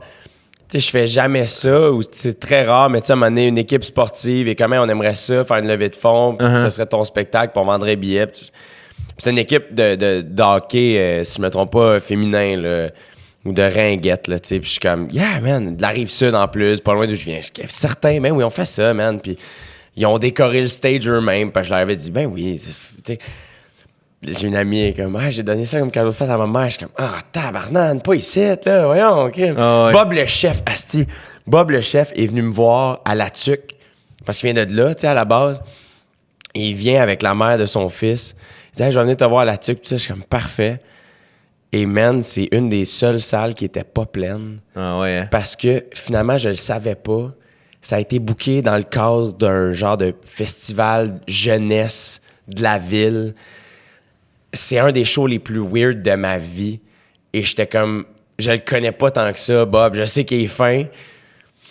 Puis après, il est comme, man, c'était super cool. Je suis comme, pas tant que ça, man. Non, c'est ça. Il faudrait que tu reviennes. Mais au moins, il était gentil parce que moi, une des choses qui me fait le plus rire de ce métier-là, c'est quand les gens sont vrais, tu sais, comme, ils savent pas quoi dire parce qu'ils sont les plus beaux, dans les plus beaux moments, là, tu sais, une fois que tu as de l'assurance, puis tu sais que tu as du talent, là. Mettons, tu fais un corpo, là, puis là, t'arrives, puis la fille qui t'a engagé, là, elle est contente de Pierre, j'ai vu ton série. Puis là, tu fais le show, ça se passe pas bien. Puis là, elle sort, ben merci. Tu sais, là, t'es comme, aïe, fuck, c'est correct. T'es même pas obligé de me remercier, c'est correct. Inquiète-toi pas avec ça. Mais je me rappelle, c'est drôle, il y avait un de mes profs du secondaire, je pense, ou peut-être même du primaire, qui avait acheté, qui était présent à un corpo que je faisais. Puis il l'a su comme 4 mois d'avance, là. Puis mon gars, à tous les 3 jours, il m'écrivait « Hey, on se voit là, j'ai hâte. » Puis je me suis planté, mon gars, mais planté, là, grave. Puis j'ai jamais eu de nouvelles. Jamais, il m'a jamais réécrit. Je pense qu'il s'est juste senti mal. Il a fait « Wow, OK, c'est... » OK, il est vraiment... mon gars, c'était terrible. Non, je pense qu'il m'a genre... Écoute, mais il m'avait écrit peut-être à tous les semaines pendant 3 mois, là. Ah, man. Puis le lendemain, je pense qu'il m'a... Le lendemain, je sais pas, écrit comme « C'était cool de te voir, point. » Genre, tu sais, une affaire de... Tu sais, c'était terrible. Mais ça, c'est une affaire, man, que... les gens... Je comprends qu'ils sont mal à l'aise, mais comme ça nous aide pas. Tu sais, comme il y a quelque chose de... Je sais pas quoi faire avec cette situation-là. Comme il y a quelque chose... Ça m'est arrivé un moment donné, pendant le rodage de mon gala Juste pour rire, j'étais allé à la soirée d'humour de Mathieu Dufour, à ma brasserie dans Rosemont. Puis je teste là, du matériel. Fait que c'est super inégal. Je sais, tu sais, comme j'essaye des shit, puis je suis comme whatever. Puis comme toi, dans le sens, je vais jamais me planter comme je me suis planté quand j'ai commencé. Dans le sens, ça va être bien. Même si ça se passe pas bien, ça va être correct. C'est ça. Je serai pas satisfait. Ça sera pas humiliant. Mais ce sera jamais humiliant. Puis je suis comme, alright, j'ai essayé, tu sais, somme toute, ça va bien. Le lendemain matin, je vais me chercher un café. Puis la personne, le barista, genre, c'était une fille. Elle est comme, hey, je t'ai vu en show hier à la soirée à Mathieu Dufour. Je suis comme, cool, tu sais. Elle est comme, ouais, tu sais, j'étais correct. Puis j'étais comme, elle était honnête. Ah ouais? Tu sais, comme, parfait. Sur le coup, ça m'a dérangé. Parce que j'étais comme, hey, t'es qui? Puis après ça, j'étais comme, ben, j'aime mieux ça que genre, hey, non seulement t'aimes mieux ça, mais regarde, c'est direct. Une des choses, je reviens encore à mon deuxième, là, parce que là, je suis comme dedans, puis la première a eu lieu il n'y a pas si longtemps. Là. Pour le deuxième One Man Show, c'est la première fois que je vivais des critiques. J'avais pas fait de première médiatique de mon premier One Man Show. Puis, j'ai... Pourquoi, hein? Ben parce qu'au début, quand on a eu l'idée de peut-être faire une première médiatique du premier One Man Show, c'est qu'on a réalisé qu'il y avait comme beaucoup d'affaires qui avaient passé à la télé. Il y avait beaucoup de numéros de gala, tout ça. Puis j'étais comme, on s'expose à ce que les critiques le mentionnent, puis c'est pas nécessaire. Non. Puis c'est là qu'on a décidé de faire un deuxième show à la place. Parce qu'au début, le plan, c'était de réécrire le premier show à moitié, de garder une moitié qui n'avait pas passé à la télé, puis d'écrire une autre moitié. Puis je me dis, tant qu'à écrire 45 minutes, on va en écrire 90. Là, ouais. Fait que c'est là que le deuxième show a commencé. Mais, mettons, je lisais... Puis, tu sais, j'ai eu des bonnes critiques quand même là, pour le deuxième show. Mais il y en a une... écoute, c'est un blog... je me rappelle même pas le nom du blog. Là, c'est quelque chose... c'est un blog artistique un peu, tout ça, qui ont envoyé... une de leurs collaboratrices qui ne me connaissait pas, elle dit même dans l'article, elle dit « Je le connaissais pas. J'étais allé voir le show. Des bonnes affaires. C'est pas terrible, mais c'est pas pire. » Et mon gars, je me rappelle à quel point ça m'a comme troublé. Puis j'étais comme « Ben voyons donc. » Puis je comprenais pas pourquoi ça m'avait affecté tant que ça. Je comprenais pas pourquoi quelqu'un qui ne trippe pas, ça me... je me surprenais moi-même d'être affecté par ça. Mhm. Puis je me suis rendu compte par la suite que c'est parce que moi, le premier one-man show, je me suis jamais exposé à la critique. Ouais. Donc, j'en ai jamais eu de mauvaise. Le premier one-man show, moi, 100% des gens qui m'ont dit « j'ai vu ton show » disent « c'était écœurant Ouais. ». 100%. Fait que là, moi, dans ma tête, le deuxième, là, il y a une personne qui avait pas aimé ça, fait qu'il était naturellement moins bon que le premier. Le premier, j'ai jamais rien entendu de mauvais. Fait que c'est là que j'ai... Puis quand, quelques jours après la première, j'ai fait... tu sais, Pascal Lévesque a fait des... Des critiques comme face à face. C'est ça, Ouais. à radio. la rencontre, c'est ça, des humoristes. Non, ça, c'était papier. Ah, OK. À la rencontre des humoristes, elle l'a fait avec Julien. Oui, je l'ai lu. Elle rencontre l'humoriste après, un humoriste après sa première. Puis je me rappelle qu'on commence l'entrevue, on se rencontre dans un café à Jazz. Moi, je la connais pas beaucoup, elle. J'ai croisé, évidemment, mais je la connaissais pas vraiment. J'y avais jamais vraiment parlé. Puis elle me dit, tu veux savoir ce que j'ai pensé de ton show? Je dis, ben oui, évidemment. Elle dit, moi, honnêtement, j'ai vu ton premier. Moi, ton premier m'a pas mis à terre. Mais ton deuxième, j'ai vraiment aimé ça. Puis, sur le coup, la première demi-heure de l'entrevue, là, c'est moi qui dis, si tu savais à quel point je suis content que tu me dises que tu n'avais pas aimé mon premier, là. Parce que j'ai jamais su ça. C'est sûr qu'il y a du monde qui ne l'ont pas aimé. C'est sûr et certain. C'est 100% sûr, mais ils sont jamais arrivés à moi. Je les ai jamais entendus. J'ai jamais eu à gérer ça. Ouais. J'ai jamais eu à gérer le Colin, OK, il y a quelqu'un qui n'aime pas ça, c'est bizarre. Pourtant, la réponse est bonne, tout ça. Puis là, avec le deuxième, j'avais ça. J'avais des gens qui disaient c'est correct. C'est correct. C'est un bon show. Puis moi, dans ma tête, je suis comme voyons. Juste ça? Oui. Non, c'est pas mauvais. C'est un bon show. C'est le fun. Il y a des bonnes affaires. Ça c'est bon. Ça, c'est bon. Puis au début, j'étais pas capable de le gérer parce que j'avais jamais géré ça. Puis c'est là que j'ai réalisé à quel point c'est important d'avoir du monde alentour de toi qui te mentent pas puis qui n'ont pas besoin de te flatter dans le sens du poil puis d'avoir de l'honnêteté. Quelqu'un, justement, que tu connais ça, qui te connaît pas, que tu vas te chercher un café en disant hey, « je t'ai vu hier, c'est correct. » Mon gars, ça fait tellement... À long terme, là, c'est un cadeau que cette personne-là te fait. Ouais. C'est un cadeau. Parce que moi, je me suis rendu compte quand j'ai lu les critiques du deuxième que le premier m'avait rendu un peu j'avais l'impression d'être inébranlable. J'avais l'impression que tout ce que je faisais marchait. Puis là, soudainement, whoop, oh non, il y a du monde qui aime pas ce que je fais, là. Mm-hmm. Pas habitué à ça, moi, là. Mais le plus, c'est que j'ai lu l'article, puis je sais pas si c'est dans celui-là ou dans un autre, mais à la fin, tu disais que la première critique que tu avais eue, way back, là, en 2013, à ZooFest, sur le coup, ça t'avait mis à terre, Ouais. mais qu'avec le temps, finalement, ça t'avait fait vraiment comme ça te... Tu t'es posé des questions de pourquoi ça me met à terre, puis qu'est-ce que je fais avec ça. Puis ça a fait en sorte que tu as comme travaillé encore plus fort, tu sais. Mais c'est toutes des affaires, il faut que tu te rappelles, tu sais.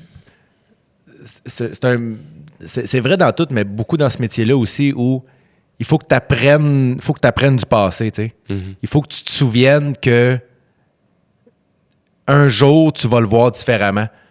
Tu sais, c'est toujours, tu sais, mettons, un gars qui vient de se faire laisser par sa blonde, puis tu dis, regarde, veux-tu que je sois bien honnête? Moi, je pense qu'elle t'a laissé à cause de ça. C'est sûr qu'il va péter une coche, qu'il va se mettre à hurler, qu'il va être fâché. Puis peut-être que quelques mois après, il va faire comme Colin, il avait raison. Puis ça va l'aider dans sa prochaine relation. Tu comprends? Ouais. Fait qu'à un moment donné, il faut juste... Quand j'ai réalisé que les critiques qui étaient... Même pas des mauvaises critiques, mais qui étaient juste dans ma tête pas assez bonnes... Ouais. Je me suis rappelé, je me dis, regarde, vis-les, là. Vis comment tu te sens en ce moment, là. Mais comment tu te sens en ce moment, ce ne sera pas comment tu vas te sentir dans un mois. Ouais. Puis ça, j'ai beaucoup appris ça aussi à travers mes thérapies pour l'anxiété.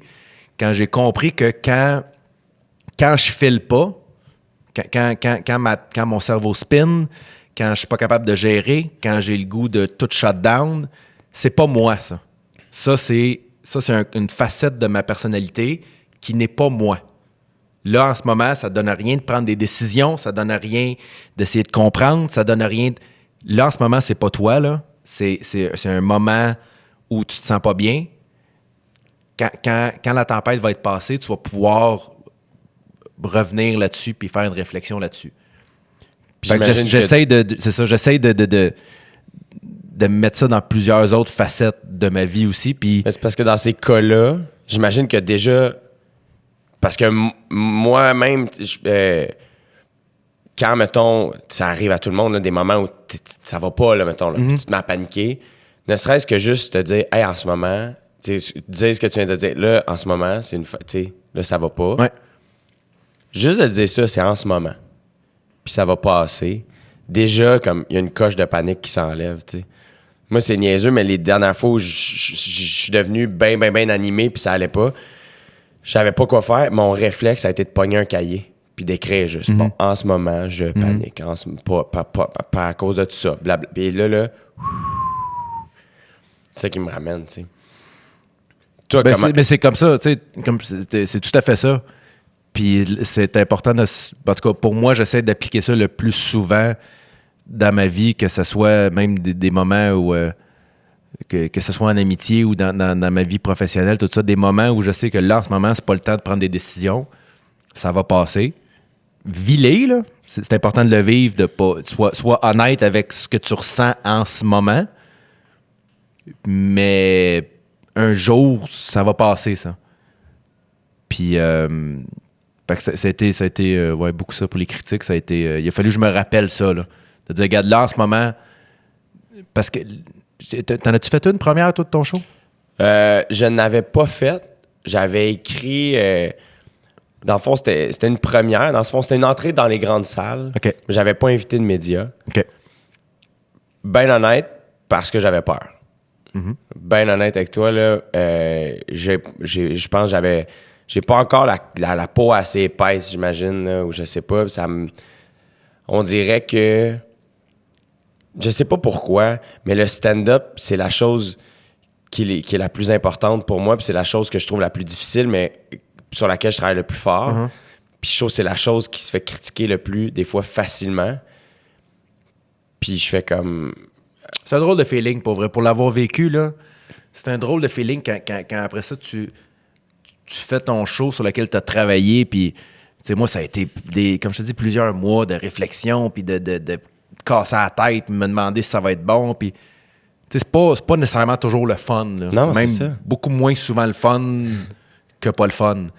Puis là, après ça, t'as des gens qui vont décortiquer des affaires, puis on dirait que ça te rend tout ça très, très concret, alors que pour moi, le stand-up, c'est abstrait. Là. Je veux dire, Ouais. c'est très... C'est comment tu te sens, comment tout ça te fait sentir, comment tu... C'est facile de dire tel... Ça, c'est un gag 9 sur 10, ça, c'est 8 sur 10, ça, c'est 7, ça, c'est un 10. Ça, c'est un 5. Ça... Ouais. Mais pour moi, c'est pas ça. Non, pour exact. moi, c'est... Ben, c'est un ensemble. C'est ça. Moi, je trouve ton titre de show, Une belle soirée, je suis comme, quel bon titre d'un show d'humour. Si simple, encore une fois, mais efficace. C'est ça que c'est. C'est vraiment une belle soirée. Moi, là, j'étais allé là avec une amie que j'ai croisée au bordel. C'était pas prévu. Hey, j'ai 2 billets. J'y allais tout seul. Je m'en ai de voir tout seul. Puis ça aurait été bien correct, tu sais. Puis là, ben oui, viens. Hey, on se prend-tu un verre? Ben oui, on va prendre un verre de vin. Hey, OK. Hey, finalement, on se ramasse. S'assoit, c'est simple, on s'occupe de rien, on écoute, on est diverti, on sort. Hey, ça, c'était le fun. C'est tellement le fun, tu sais. Mais c'est un tout. Tu sais, même, je m'en venais ici, puis j'étais comme... Mais justement, mais l'idée de la première, c'est là où je m'en allais pour te demander, c'est que tu te rends compte... Moi, je m'attendais pas à ça. Quand j'ai fait la première, là, j'ai fait... OK, là, c'est beaucoup de Simon, là. Là, c'est très focusé sur moi en ce moment, là. Ça fait 1 semaine que je fais des entrevues où je parle juste de moi, sans arrêt, à journée longue. Toute la journée, c'est t'es-tu correct? T'as-tu tout? Tu veux ci? Tu veux ça? T'as-tu besoin de ci? T'as-tu besoin de ça? Tu sors du show et là, tu sais, moi, il y avait quand même beaucoup de monde à ma première. Là, on a fait ça au Métropolis. Fait que là, tu sors et là, tout le monde veut te jaser, te serrer. Et là, à un moment donné, tu fais comme, OK, là, moi, c'est pas pour ça que je fais ça. Là, Ouais. là c'est trop sur moi. Là. Moi, là, ce que j'aime, là, c'est être chez nous, faire mes affaires, aller faire mon show, revenir avec un sourire d'en face, puis après ça, écouter une game, puis là, c'était comme beaucoup d'attention. Ouais. Puis... Mais c'est que je trouve que ça revient à ce que tu disais tantôt. Puis moi, c'est une des raisons pour lesquelles, mettons, je me mets plus dans ces situations-là, c'est que ça te déconcentre. Ouais. Tu perds le focus. Ouais. Ah ouais, définitivement. Moi, c'est beaucoup ça qui est arrivé, c'est que moi, finalement, j'ai pas fait de première, mais quand j'ai fait le Théâtre Maisonneuve, c'était un in and out de la Grèce, tu sais. Puis ça, c'était booké way back, là. C'est juste que j'étais comme, Chris, je veux faire la place des arts, puis on s'est arrangé autour avec OD pour que ça fonctionne, puis c'était juste trippant. Puis il y a une journaliste qui a demandé à venir, ma soeur me demande, hey, tu sais, elle veut couvrir, c'est la presse, whatever. Puis moi, rendu là, je suis comme, c'est pas une première. OK. J'ai comme oublié que j'avais fait un papier où je questionnais à savoir si on avait des bons critiques au Québec, tu sais, puis d'humour, mettons. Puis je disais pas qu'on n'en a pas, je questionnais l'utilité de ça. Parce que moi, j'étais comme, l'art a le droit d'être très, très libre. Je sais pas, t'as le droit de critiquer, j'ai le droit de pas vouloir être critiqué aussi. Tu sais, comme, tout ça se peut. Puis encore aujourd'hui, ma réflexion n'est pas finie là-dessus, tu sais. Mais je savais que moi, le contexte d'une première où tout le monde vient le même soir m'était très mal à l'aise. Je sais que moi... Puis finalement, je me suis fait démolir. Comme pas un peu, là, tu sais. À un point où c'est comme... les critiques, ça, tu veux dire? Ouais. OK. Le lendemain matin, je savais que ça clochait parce que ma famille me l'avait pas envoyé. Ah, ouais. Tu sais, quand je jouais à ZooFest, mettons, tu sais, ZooFest, c'est un peu, tu sais, tout le monde vient, ouais, puis là, il t'envoie, check ça. Mais lève le matin, ma mère elle m'a texté, comment vas-tu? Et je suis comme, non. Et qu'est-ce qu'ils ont écrit? Et c'était pas un peu constructif. C'était rendu presque méchant, tu sais. Puis je l'ai jamais relu. Je l'ai lu en vitesse cette fois-là. Puis là, j'étais comme, hey, je veux pas... Ça avait tellement été le fun comme chose. Ça avait tellement été une belle soirée que j'étais comme, je veux pas mettre un voile là-dessus, mais je l'ai pas oublié. Puis ça, c'est la partie que j'ai pas aimée, c'est que ça m'a... J'ai déjà dit sur le podcast, mais ça m'a... Moi, à un moment donné, ça m'a joué dans la tête. J'étais sur scène, puis si le show allait pas comme je voulais, là, j'étais comme, je suis pas bon. Hey, ça marche. Et là, c'est cette partie-là que moi, j'ai fait, je peux plus me mettre dans cette situation-là. Faut que je travaille sur moi, tu sais. Fait que c'est là où je me suis mis à...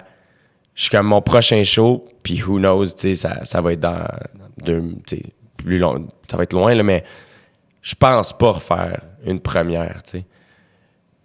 Parce que je sais pas... Toi, mettons, les critiques, ça a-tu fait en sorte que t'as-tu changé de quoi? Que j'ai changé de quoi? Dans le show? Zéro. Non, zéro. Absolument pas.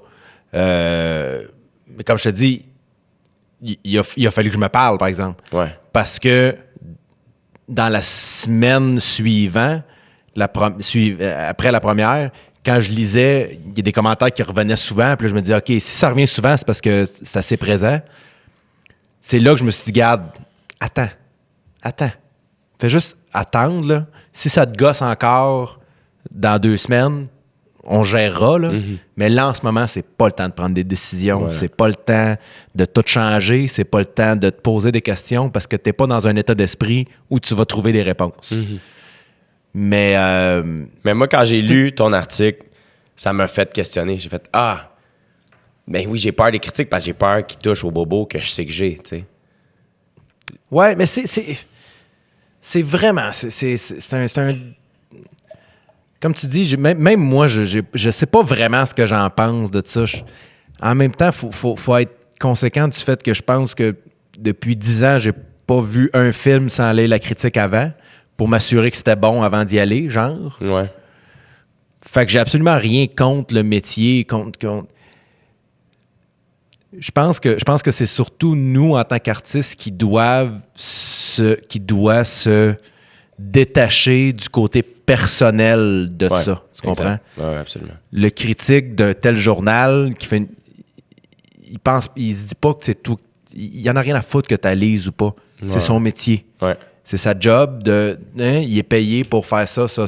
Il dit ce qu'il pense. Ou peut-être qu'il dit ce qu'il pense pas. Peut-être qu'il veut créer quelque chose. Peu importe. C'est pas personnel. Non. Ça n'a rien à voir avec toi. Mais c'est très difficile, par exemple, parce que quand l'article commence, quand c'est une page complète, puis c'est marqué Jay du Temple, puis il y a une photo de toi, c'est dur de pas le prendre personnel, parce que toi, Jay du Temple, tu sais très bien c'est qui, c'est toi, tu comprends? Mais le monde, dans la vie de tous les jours, il pense pas à ces affaires-là. Il voit pas, il pense pas aux émotions de la personne. Puis je pense que c'est injuste en tant qu'artiste de dire à tout le monde « Hey, pensez à mes émotions. » Ouais. T'as une minute, là.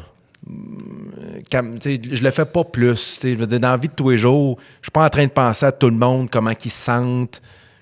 Fait que détache-toi de ça. Ouais. Puis je suis pas en train de te dire de le faire parce que même moi, j'ai pas réussi à le faire. Je là. comprends. Mais je pense que c'est notre rôle en tant qu'artiste de, si tu t'exposes à ça, ben tu t'exposes aussi à comprendre que tout ça, c'est rien de personnel. Mm-hmm. Ça n'a pas rapport. Ça a pas... C'est quelque chose dont les gens vont se servir pour peut-être aller voir ou pour peut-être confirmer leur décision ou... Je pense qu'il faut se détacher de ça. C'est vraiment pas facile. Comme je te dis, quand c'est ta face puis ton nom qui est sur le journal, c'est dur de faire comme... de voir l'humoriste avant la personne que toi, tu vois dans le miroir tous les jours. Mais c'est ça pareil, tu sais. T'as-tu... est-ce que... Parce que tu sembles avoir quand même... surtout, mettons, tu me parles de l'écriture de ton show, de toute ta réflexion par rapport à ton métier. Est-ce que tu sembles avoir une grande curiosité comme personnelle sur ta personne, sur, tu sais, quand tu me parles du trouble anxieux, que ce soit dans ton show ou ici ou whatever, est-ce que tu penses que c'est ton métier qui t'a amené à creuser, à savoir qui ce que t'es vraiment, puis comment t'améliorer, puis qu'est-ce... Tu sais, comme... C'est drôle, hein? C'est une bonne question. Je pense que toute ma vie, toutes les choses que j'ai développées... Moi, j'avais entendu à un moment donné, il y avait un humoriste, c'était pendant un podcast ou je sais pas quoi, ou c'était peut-être pendant un show ou pendant une entrevue, je me rappelle pas, qui disait comme quoi lui avait développé un grand sens de l'observation parce que quand il était jeune, il parlait pas, il parlait jamais. Fait qu'il était toujours celui qui était assis et qui regardait. Puis ça m'a tellement parlé parce que moi, j'étais exactement comme ça. Là. Moi, je disais jamais un mot. Dans les parties de famille, là, tu m'entendais pas. À l'école, tu m'entendais pas. Fait que je pense que ça a fait en sorte que j'ai développé beaucoup un sens de l'observation. Après ça, moi, je viens d'une famille très sensible, très qui vont s'inquiéter beaucoup pour les gens. T'es-tu correct? Ça va-tu bien? Des gens très... des gens qui ont beaucoup d'empathie. Mm-hmm. Après ça, mon grand-père, moi, avait des gros troubles anxieux qu'il a donné à mon père, que mon père me les a donnés à moi. Puis je pense que toutes ces affaires-là font aujourd'hui que humoriste, c'est la job parfaite pour moi. Tu comprends ce que je veux dire? Je pense pas que c'est ma job qui a fait qui je suis. C'est toute ma jeunesse qui a fait en sorte qu'en ce moment, la meilleure chose, la chose qui fit le plus dans ma vie, c'est ça. Parce que ce que j'aime le plus au monde, c'est réfléchir, pas dire un mot, sauf quand les gens sont là pour l'entendre. Puis encore une fois, moi, j'ai toujours eu une aisance sur scène qui moi-même m'a surpris. Là. Je veux dire, j'ai jamais fait d'impro, j'ai jamais fait de théâtre, j'ai jamais rien fait. Je sais pas d'où me vient cette aisance-là, mais il y a quelque chose dans ma jeunesse qui a fait en sorte que j'ai développé cette aisance-là à parler devant des gens puis pas être nerveux devant un groupe. Fait que, tu sais, mais ma job m'aide beaucoup. Me donne je pense que si je n'étais pas humoriste, je serais quelqu'un de vraiment bizarre. Tu comprends? Parce que j'aurais pas... Non, mais c'est vrai pareil. Je pense que si je n'étais pas humoriste, je serais juste quelqu'un que tout le monde ferait comme... C'est moi, il parle pas beaucoup, là. Non, mais on l'a vu l'autre fois dans un... Il a dit telle affaire à un gars, c'était tellement drôle. Ah oui, il est drôle, lui, parce qu'il est weird un peu. Je sais que je serais ce gars-là, tu sais.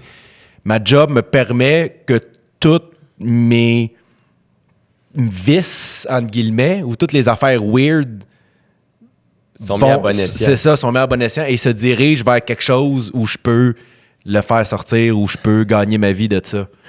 Mais c'est une bonne question. Je pense que j'ai réfléchi à ça récemment. Comme quoi, c'est vraiment une belle coïncidence que toutes les facettes que moi je considère les plus importantes de ma personnalité font en sorte que l'humour est parfait pour moi. Parfait. C'est à quel moment que tu as réalisé ça? Ça fait pas longtemps. Mais je veux dire, à quel moment est-ce que tu as poursuivi tes études puis tu as eu d'autres emplois, mais au fond, toi, tu savais que tu allais faire de l'humour? Non, tu savais pas? Non. 0. Non. Moi, quand je rentrais à l'école de l'humour, c'était pas pour faire de l'humour. Là. C'était parce que j'avais rien d'autre à faire. Puis j'étais comme, au moins, ça me donne ça à faire. Après ça, après l'école, j'ai travaillé en pub pendant 2 ans. Mais est-ce que tu consommais du stand-up? T'écoutais-tu? Oui, j'ai toujours beaucoup consommé. Mais moi, quand j'ai commencé à travailler en pub, j'étais comme, j'ai trouvé mon ticket out. Là. Je suis correct. Je gagne bien ma vie. J'ai une job que j'aime. Je travaille avec des gens que j'adore. J'ai pu à me casser la tête à faire des shows, j'ai pu à me planter, j'ai pu à faire de la route. Même si à ce moment-là, on faisait pas beaucoup de route parce qu'il n'y avait pas beaucoup de shows. Ouais. À Montréal, il y en avait 2. Là, fait que... Puis t'aimais-tu ça, faire des shows quand t'as commencé? Moi, bof. Oui, pas vraiment. Pas vraiment. J'aimais ça parce que je sentais que j'avais un certain talent là-dedans. Puis c'était la première fois dans ma vie que je me découvrais un talent dans quelque chose. Parce que moi, avant ça, il n'y avait rien. Là, je veux dire, moi, j'ai joué à l'école, je ne suis pas particulièrement bon. Je n'ai jamais joué d'instrument.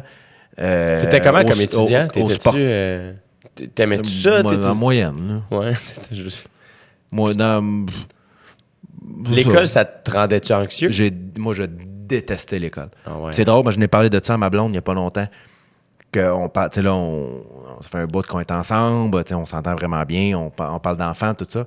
Puis je dis, veux-tu, je te parle de mon stress numéro 1 d'être père, c'est l'école. Je sais pas comment je vais être capable de gérer si mon gars ou ma fille arrive en disant la moyenne en maths c'est 81, moi j'ai 71. Je sais pas comment je vais gérer ça. J'ai aucune espèce d'idée. Alors que je sais très bien que, regarde, c'est pas ta... Mais moi, quand j'étais jeune, c'était tellement une source de honte de pas être bon à l'école, entre guillemets, que je sais pas comment je vais gérer ça avec mes enfants à moi. De trouver le juste équilibre. Je sais pas comment... Mais mettons, mon gars ou ma fille vient me voir en me disant « Père, j'aime pas ça l'école », je sais pas qu'est-ce que je vais faire. Je pense que je vais juste faire comme « Va parler à ta mère » parce que moi, je vais... Si c'est juste de moi, t'es plus à l'école demain, là. Tu comprends? Je le sais à quel point c'est horrible. Moi, j'ai détesté l'école. J'ai détesté ça au plus haut point. Puis heureusement, ma blonde a beaucoup aimé ça. Fait qu'elle dit, regarde, je vais m'occuper de ça. on va balancer tout ça. Mais non, moi, j'ai toujours détesté l'école. J'ai toujours détesté ça. Puis, fait que c'est ça. Quand j'ai commencé à travailler en pub, j'étais juste comme, je suis correct. Moi, je vais faire ça pour le restant de mes jours. J'ai aucun problème. Puis t'étais profondément heureux? Profondément heureux. Ouais? Profondément. J'étais bon en pub, moi. C'est sûr que t'étais vraiment, vraiment bon en plus. C'est sûr que t'étais bon. J'étais vraiment bon, puis c'était une job qui fitait parfaitement avec moi. L'horaire, c'est des grosses journées, mais tu sais, c'est vraiment spécial. T'es juste assis dans une pièce, puis tu penses à des affaires, tu mets des dessins sur le mur, puis c'est vraiment ultra créatif. Puis, moi, j'ai adoré ça. Puis après ça, mais je continue à faire des shows de temps en temps, à gauche et à droite. Puis je me rendais compte à quel point les gens alentour de moi avec qui j'avais commencé étaient rendus bons. Puis que moi, j'avais pas évolué du tout parce que tu peux pas évoluer en faisant un show par mois, là, ça n'a pas de sens. Fait que je pense que ça m'a comme piqué dans mon orgueil. Fait que j'ai fait, hey, sais-tu quoi, regarde, j'étais allé voir mon boss en disant, regarde, je veux juste réessayer. Je le savais qu'il m'appréciait assez pour si je reviens dans 1 an, il va me réengager. Tu comprends? C'est que ça va être correct. Puis j'ai recommencé à faire de la scène en n'étant pas très joyeux de ça nécessairement. Comme je te dis, c'est drôle comment... Pour moi, je suis pas l'humoriste qui dit comme hey, moi, quand j'avais 4 ans, je savais que je voulais faire ça. Ouais. Honnêtement, j'ai 35, puis à 31, je suis pas sûr que je voulais être humoriste. Fait que tu sais, c'est comme... C'est des dernières années, là, c'est quand j'ai découvert justement à quel point ce métier-là fit parfaitement avec moi, puis fit parfaitement avec ma personnalité, puis avec mes forces, puis mes faiblesses, que c'est là que j'ai vraiment décidé de faire ça, puis de me concentrer là-dessus, puis de réaliser à quel point j'étais chanceux d'avoir ça dans ma vie. C'est tout. Non, mais c'est vrai, c'est ça. C'est extraordinaire. Mais encore C'est aujourd'hui, fait que c'est pour ça que pour moi, ça, tu sais, comme c'est pas un rêve de jeunesse, je fais juste profiter du moment, je suis juste content d'avoir trouvé ça, tu sais. Ouais. Je suis pas sûr que je serais capable de gérer. Je suis pas sûr que je serais capable de gérer le fait que c'est mon rêve de jeunesse, puis je veux faire ça depuis que je suis tout petit, puis que je pense que j'aurais pas. J'aurais eu trop peur de me lancer là-dedans si ça avait été mon rêve de jeunesse. Puis, tu sais, tantôt on parlait que tu t'es rendu un peu malade dans l'écriture de ton deuxième show, et ça mergeait le premier puis le deuxième. La soirée où tu as fait la transition, il y a eu une soirée, la soirée du Métropolis, c'était ça? C'était pas ta première, c'était comme... Ben, en fait, c'est que j'ai fait la dernière du premier one-man show. C'est la dernière fois que je l'ai faite. Ouais. Ce matériel-là, je l'ai jamais refait depuis ce soir-là. Donc, je faisais le premier en avril, show je pense, ou en mai. en mars, le 30 mars. Mars. J'ai fait le premier show à 7h, puis à 9h30, j'ai fait le deuxième. Puis ce que moi, j'ai considéré comme être la première, parce que c'est la première fois que je le faisais dans une grosse salle, devant plus que quelques dizaines de personnes. Je l'avais fait dans des petites salles, peut-être de 200 max, là. Mais là, moi, c'était beaucoup de j'ai monde. vu ça quand je me souviens quand, je pense que c'est Mylène, ta gérante, Ouais. qui l'avait posté, c'est elle que j'ai vu, puis je me souviens écrire, faire quelle bonne idée. C'était vrai, je trouvais vraiment que c'était une bonne idée de faire ça, une espèce de passation, genre. Ouais. Hey, Ben, regarde. c'est ça le but. Pour moi, c'est un trip que je me suis payé qui, comme je te dis... Puis au Métropolis, en plus, c'est hot, là. Oh! Comment ça s'est passé? De mémoire, le premier, ça a bien été. Je dirais que je le faisais. J'ai eu du fun à le faire pour la première fois depuis très longtemps, à ce moment-là, parce que ça faisait déjà quelques mois que j'avais passé à autre chose, là. Puis, parce que moi, on dirait que j'appréhende mon dernier show, tu sais, de cette tournée-là. Puis, je réalise, je suis comme, hey, à chaque phrase, c'est la dernière fois que je prononce cette phrase-là, ouais. tu sais. Comment tu vivais? Ça a été spécial. Je me rappelle d'avoir parlé sur scène, là. La dernière fois que j'ai fait le CrossFit, c'est ce soir-là, je l'ai jamais refait depuis. Puis je me rappelle d'avoir parlé un peu après en disant comme, tu sais, ça me fait bizarre de plus jamais refaire ça. C'est un numéro qui a changé ma vie, mais tu sais, du tout au tout, là. Tu sais, moi, il y a un avant puis il y a un après, là. Ça a changé ma vie. Puis là, de le faire pour la dernière fois, puis de mordre dans chaque move, de mordre dans chaque gag, je me rappelle avoir été assez émotif. Mais en même temps, je pensais au deuxième qui s'en venait, qui était à ce moment-là, je pense qu'il était correct. Je pense que c'était un show qui était correct, mais qui était même pas proche de la qualité qu'il y a aujourd'hui. Mais je me rappelle, c'est ça, que j'étais tellement en même temps focus sur le deuxième, puis ce qui s'en venait, que je sais pas si j'ai profité tant que ça de la dernière du premier. Le deuxième, ce soir-là, je l'ai fait assez rapidement, je pense que je pense que je l'ai fait, je pense que je l'ai runné assez vite. Ça avait bien été, le public était excité, le monde était le fun, le monde était content d'être là. Mais je me rappelle qu'après, écoute, on avait, Mylène, justement, ma gérante, avait réservé une table dans un restaurant à côté avec ma famille, mon équipe, mes amis, tout ça. Puis écoute, on est arrivé au restaurant, là, puis ça a pris 15 minutes, j'ai fait « Hey, ça sera pas possible. Ça sera pas possible. Je suis complètement brûlé. Je suis conscient que là, je viens de gâcher la soirée de tout le monde, mais ça sera pas possible. Je pourrais pas... Je peux pas. Mais deux shows back-à-back, t'as pris quoi, une demi-heure entre les deux? Bon, genre une gorgée d'eau. Le temps de vider la salle puis de la remplir, là. Mais c'est ça, c'est j'étais sûr que t'étais brûlé. C'était Avec la l'enfer. charge de stress, l'excitation, n'imite, oublie ça, là. Ouais. T'es bon d'avoir fait le move. De faire, hey, Ouais, je suis guys. content d'avoir fait. Comme je te dis, c'était... c'est sûr que je vais le refaire, ça. C'est sûr que je vais refaire ce processus-là. Je vais le faire différemment. Je vais peut-être... je vais apprendre la première fois que je l'ai fait, puis je vais le faire différemment. Mais t'es bon aussi d'avoir dit à ta famille, hey, je vais quitter. Tu sais, comme mettre à la limite de faire, ah, moi, ça, là, mettons, c'est nouveau dans ma vie que j'apprends à faire comme, hey, groupe, vous avez du plaisir, je me sens comme un boulet en ce moment, je suis pas bien, je vais amuser c'est horrible. Mais ça, il a fallu que je me parle en sacrifice parce que... On peut-tu prendre 2 minutes? Yes, ben oui, Ok, certain, j'arrive, ce sera pas long. certain. Mais ouais, c'est ça. La dernière puis la première. Ouais, mais c'est ça, mettre ses limites, tout. L'autre affaire que je te demandais, attends, je l'avais, c'était... Il y avait une affaire qui me...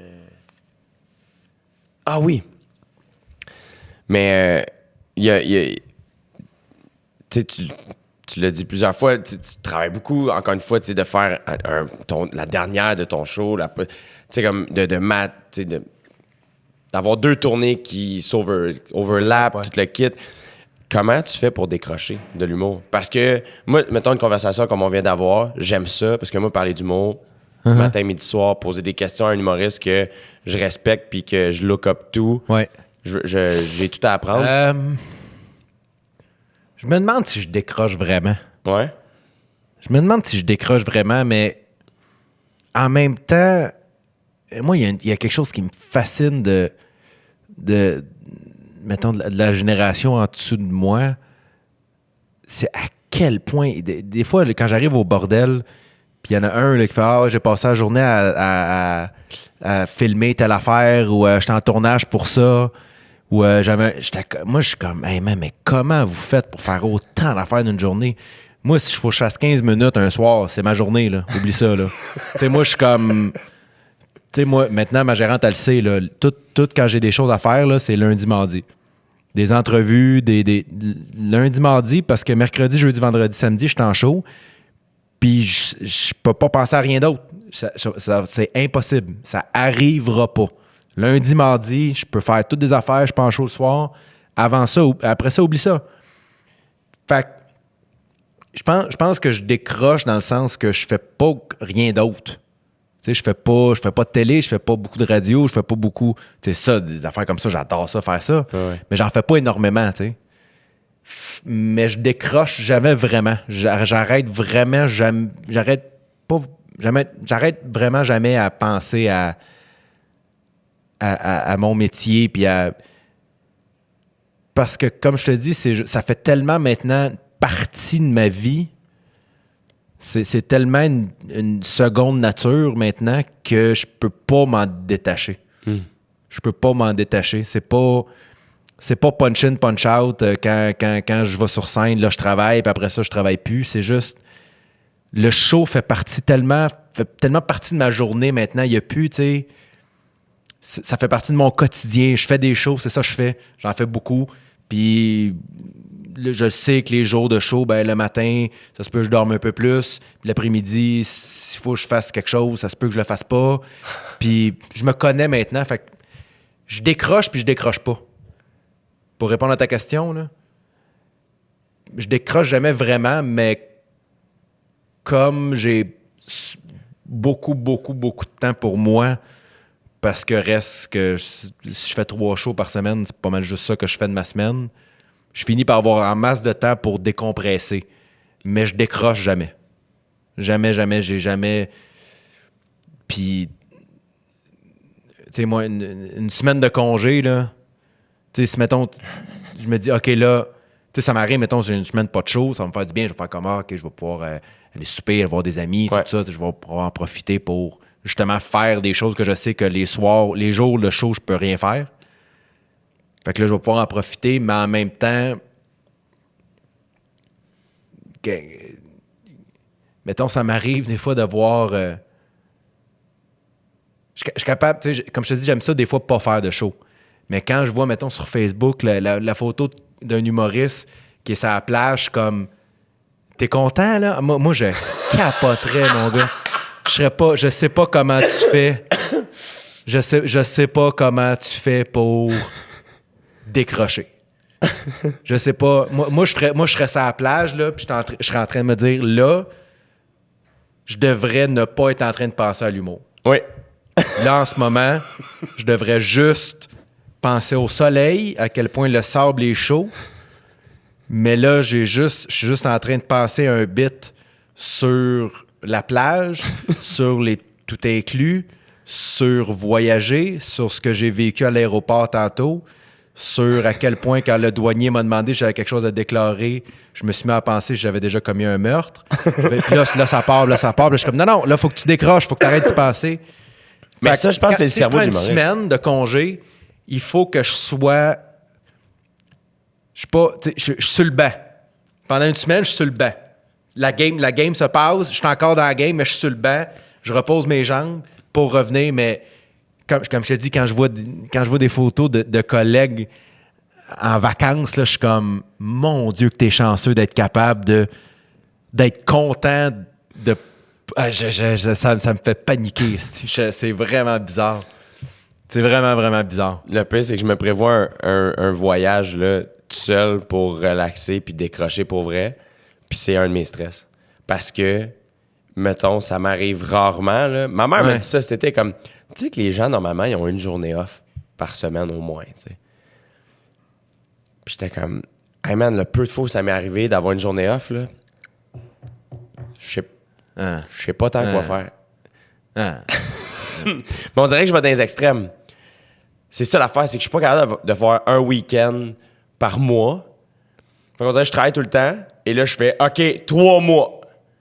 Ouais. Je sais pas si c'est la bonne affaire, mais on dirait que je vais essayer.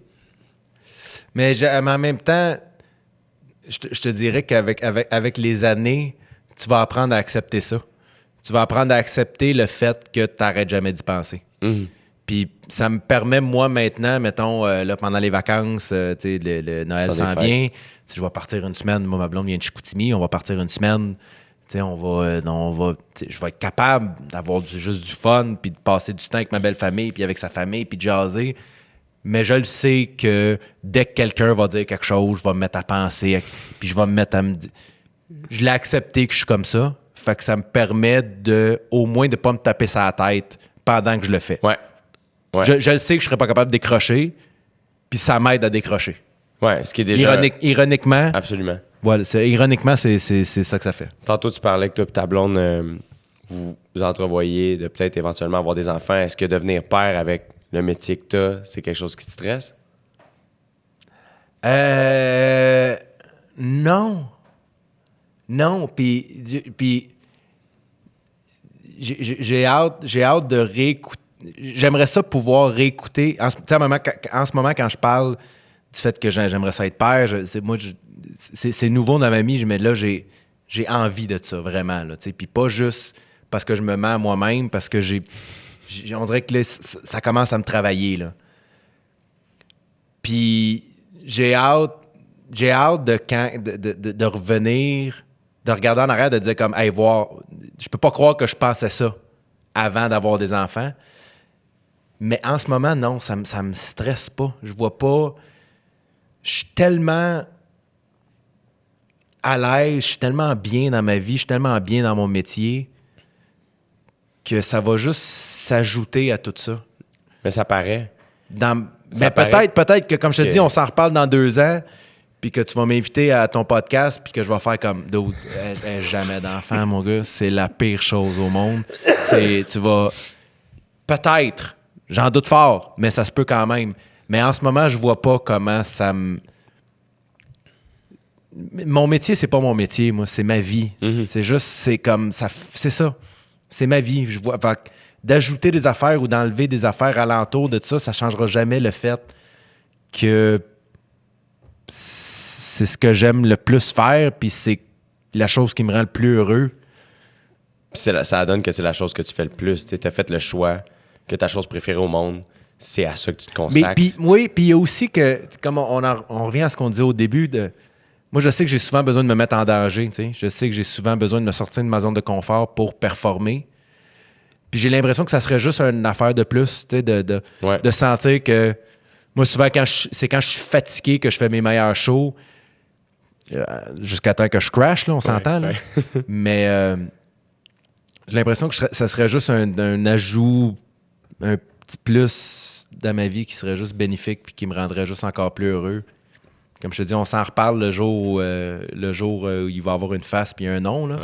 Mais de la manière que j'ai vu ton show, de la manière que j'ai vécu la conversation qu'on vient d'avoir, on se connaît pas tant que ça, mais on se connaît, on est des collègues. Là. Oui, absolument. Puis je sens un grand respect. Puis moi, j'admire beaucoup ton travail, puis tout le cheminement que tu as. Puis moi, il y a quelque chose que j'ai vraiment aimé dans ton spectacle, c'est la manière que tu parlais de ta blonde, tu sais. Puis j'ai vraiment aimé, ça, je dirais pas les jokes, mais j'ai aimé la nuance que tu as amenée au couple dans ton show. Puis, fait je suis vraiment content de savoir que ta vie semble être comme tu sembles excessivement heureux. Puis je le suis, puis je suis content. Parce que je pensais pas... c'est drôle, hein, parce que le deuxième show m'a aussi permis de revenir un peu. Dans le deuxième show, j'aborde le fait que, tu sais, aujourd'hui, l'anxiété fait encore, évidemment, très partie de ma vie. Je prends des médicaments tous les jours pour m'aider. Il y a encore beaucoup de choses que j'apprends à vivre avec. Les nouveaux défis t'amènent des nouvelles craintes, des nouvelles anxiétés. Ça fait encore beaucoup partie de ma vie, mais dans mon deuxième show, j'aborde un peu comment, dans ma vingtaine, là, j'étais dur à suivre. Là. J'étais vraiment... Puis c'est drôle parce que j'avais oublié ça un peu. Ma vie va tellement bien ces temps-ci, puis je suis tellement bien avec qui je suis, que j'ai un peu oublié d'où je venais à travers tout ça. Puis de réfléchir à tout ça, ça m'a rappelé ma vingtaine, à quel point j'étais perdu, à quel point j'étais désespéré, à quel point je sentais... Je me sentais... J'ai dit quelque chose récemment, je me rappelle pas où est-ce que j'ai dit ça, mais je me sentais comme figurant dans la vie de quelqu'un d'autre. Tu sais, j'étais comme... Je voyais pas à quoi je servais. Puis à un moment donné, je m'étais comme accepté que je servais à rien. C'est pas... Puis pas grave. Regarde, ça va être ça. Regarde, fais-la ta vie, là, puis un jour, ça va être fini, puis ça, la vie continuera. Puis j'aimerais ça pouvoir montrer ma vie en ce moment au Simon de 26 ans, là, pour y montrer, tu sais, puis moi, c'est ça que je veux faire par rapport à l'anxiété, grâce à la tribune que j'ai, c'est d'avoir un discours positif par rapport à ça. Puis quand les gens viennent me voir après ou ils me parlent de ça, de toujours rester dans le positif, de dire, regarde, comme on revient tantôt, là, tu stresses sur quelque chose qui n'existe pas. Tu as peur de ne pas être heureux. Tu le sais pas c'est quoi être heureux encore. C'est normal que tu stresses de ne pas l'être. Tu le sais pas. Arrête de stresser sur des affaires qui n'existent pas. Concentre-toi en ce moment sur ce qui existe. Puis dans 2 ans, tu regarderas en arrière et tu réaliseras le chemin que tu as fait. Fait que c'est pour ça que je profite tellement de ma vie en ce moment, parce que je le sais c'est quoi. Je le sais c'est quoi avoir peur ou être un peu désespéré d'atteindre ça un jour, puis de se demander si ça existe, puis de réaliser que ça existe, puis que ça fait vraiment du bien. Je pense que c'est juste d'en profiter, puis de réaliser à quel point on est chanceux, puis de se concentrer sur l'important. Absolument. Je peux pas mieux finir ton podcast que ça. Honnêtement, je sais pas, si j'étais toi, je pense pas que je ferais d'autres épisodes. Je pense que c'est la fin parfaite pour Jay du Temple, le podcast. Moi, si j'étais toi, je débookerais tous les autres invités. Hey, merci Simon. C'est bien fin, c'était un plaisir. Merci. C'était un plaisir.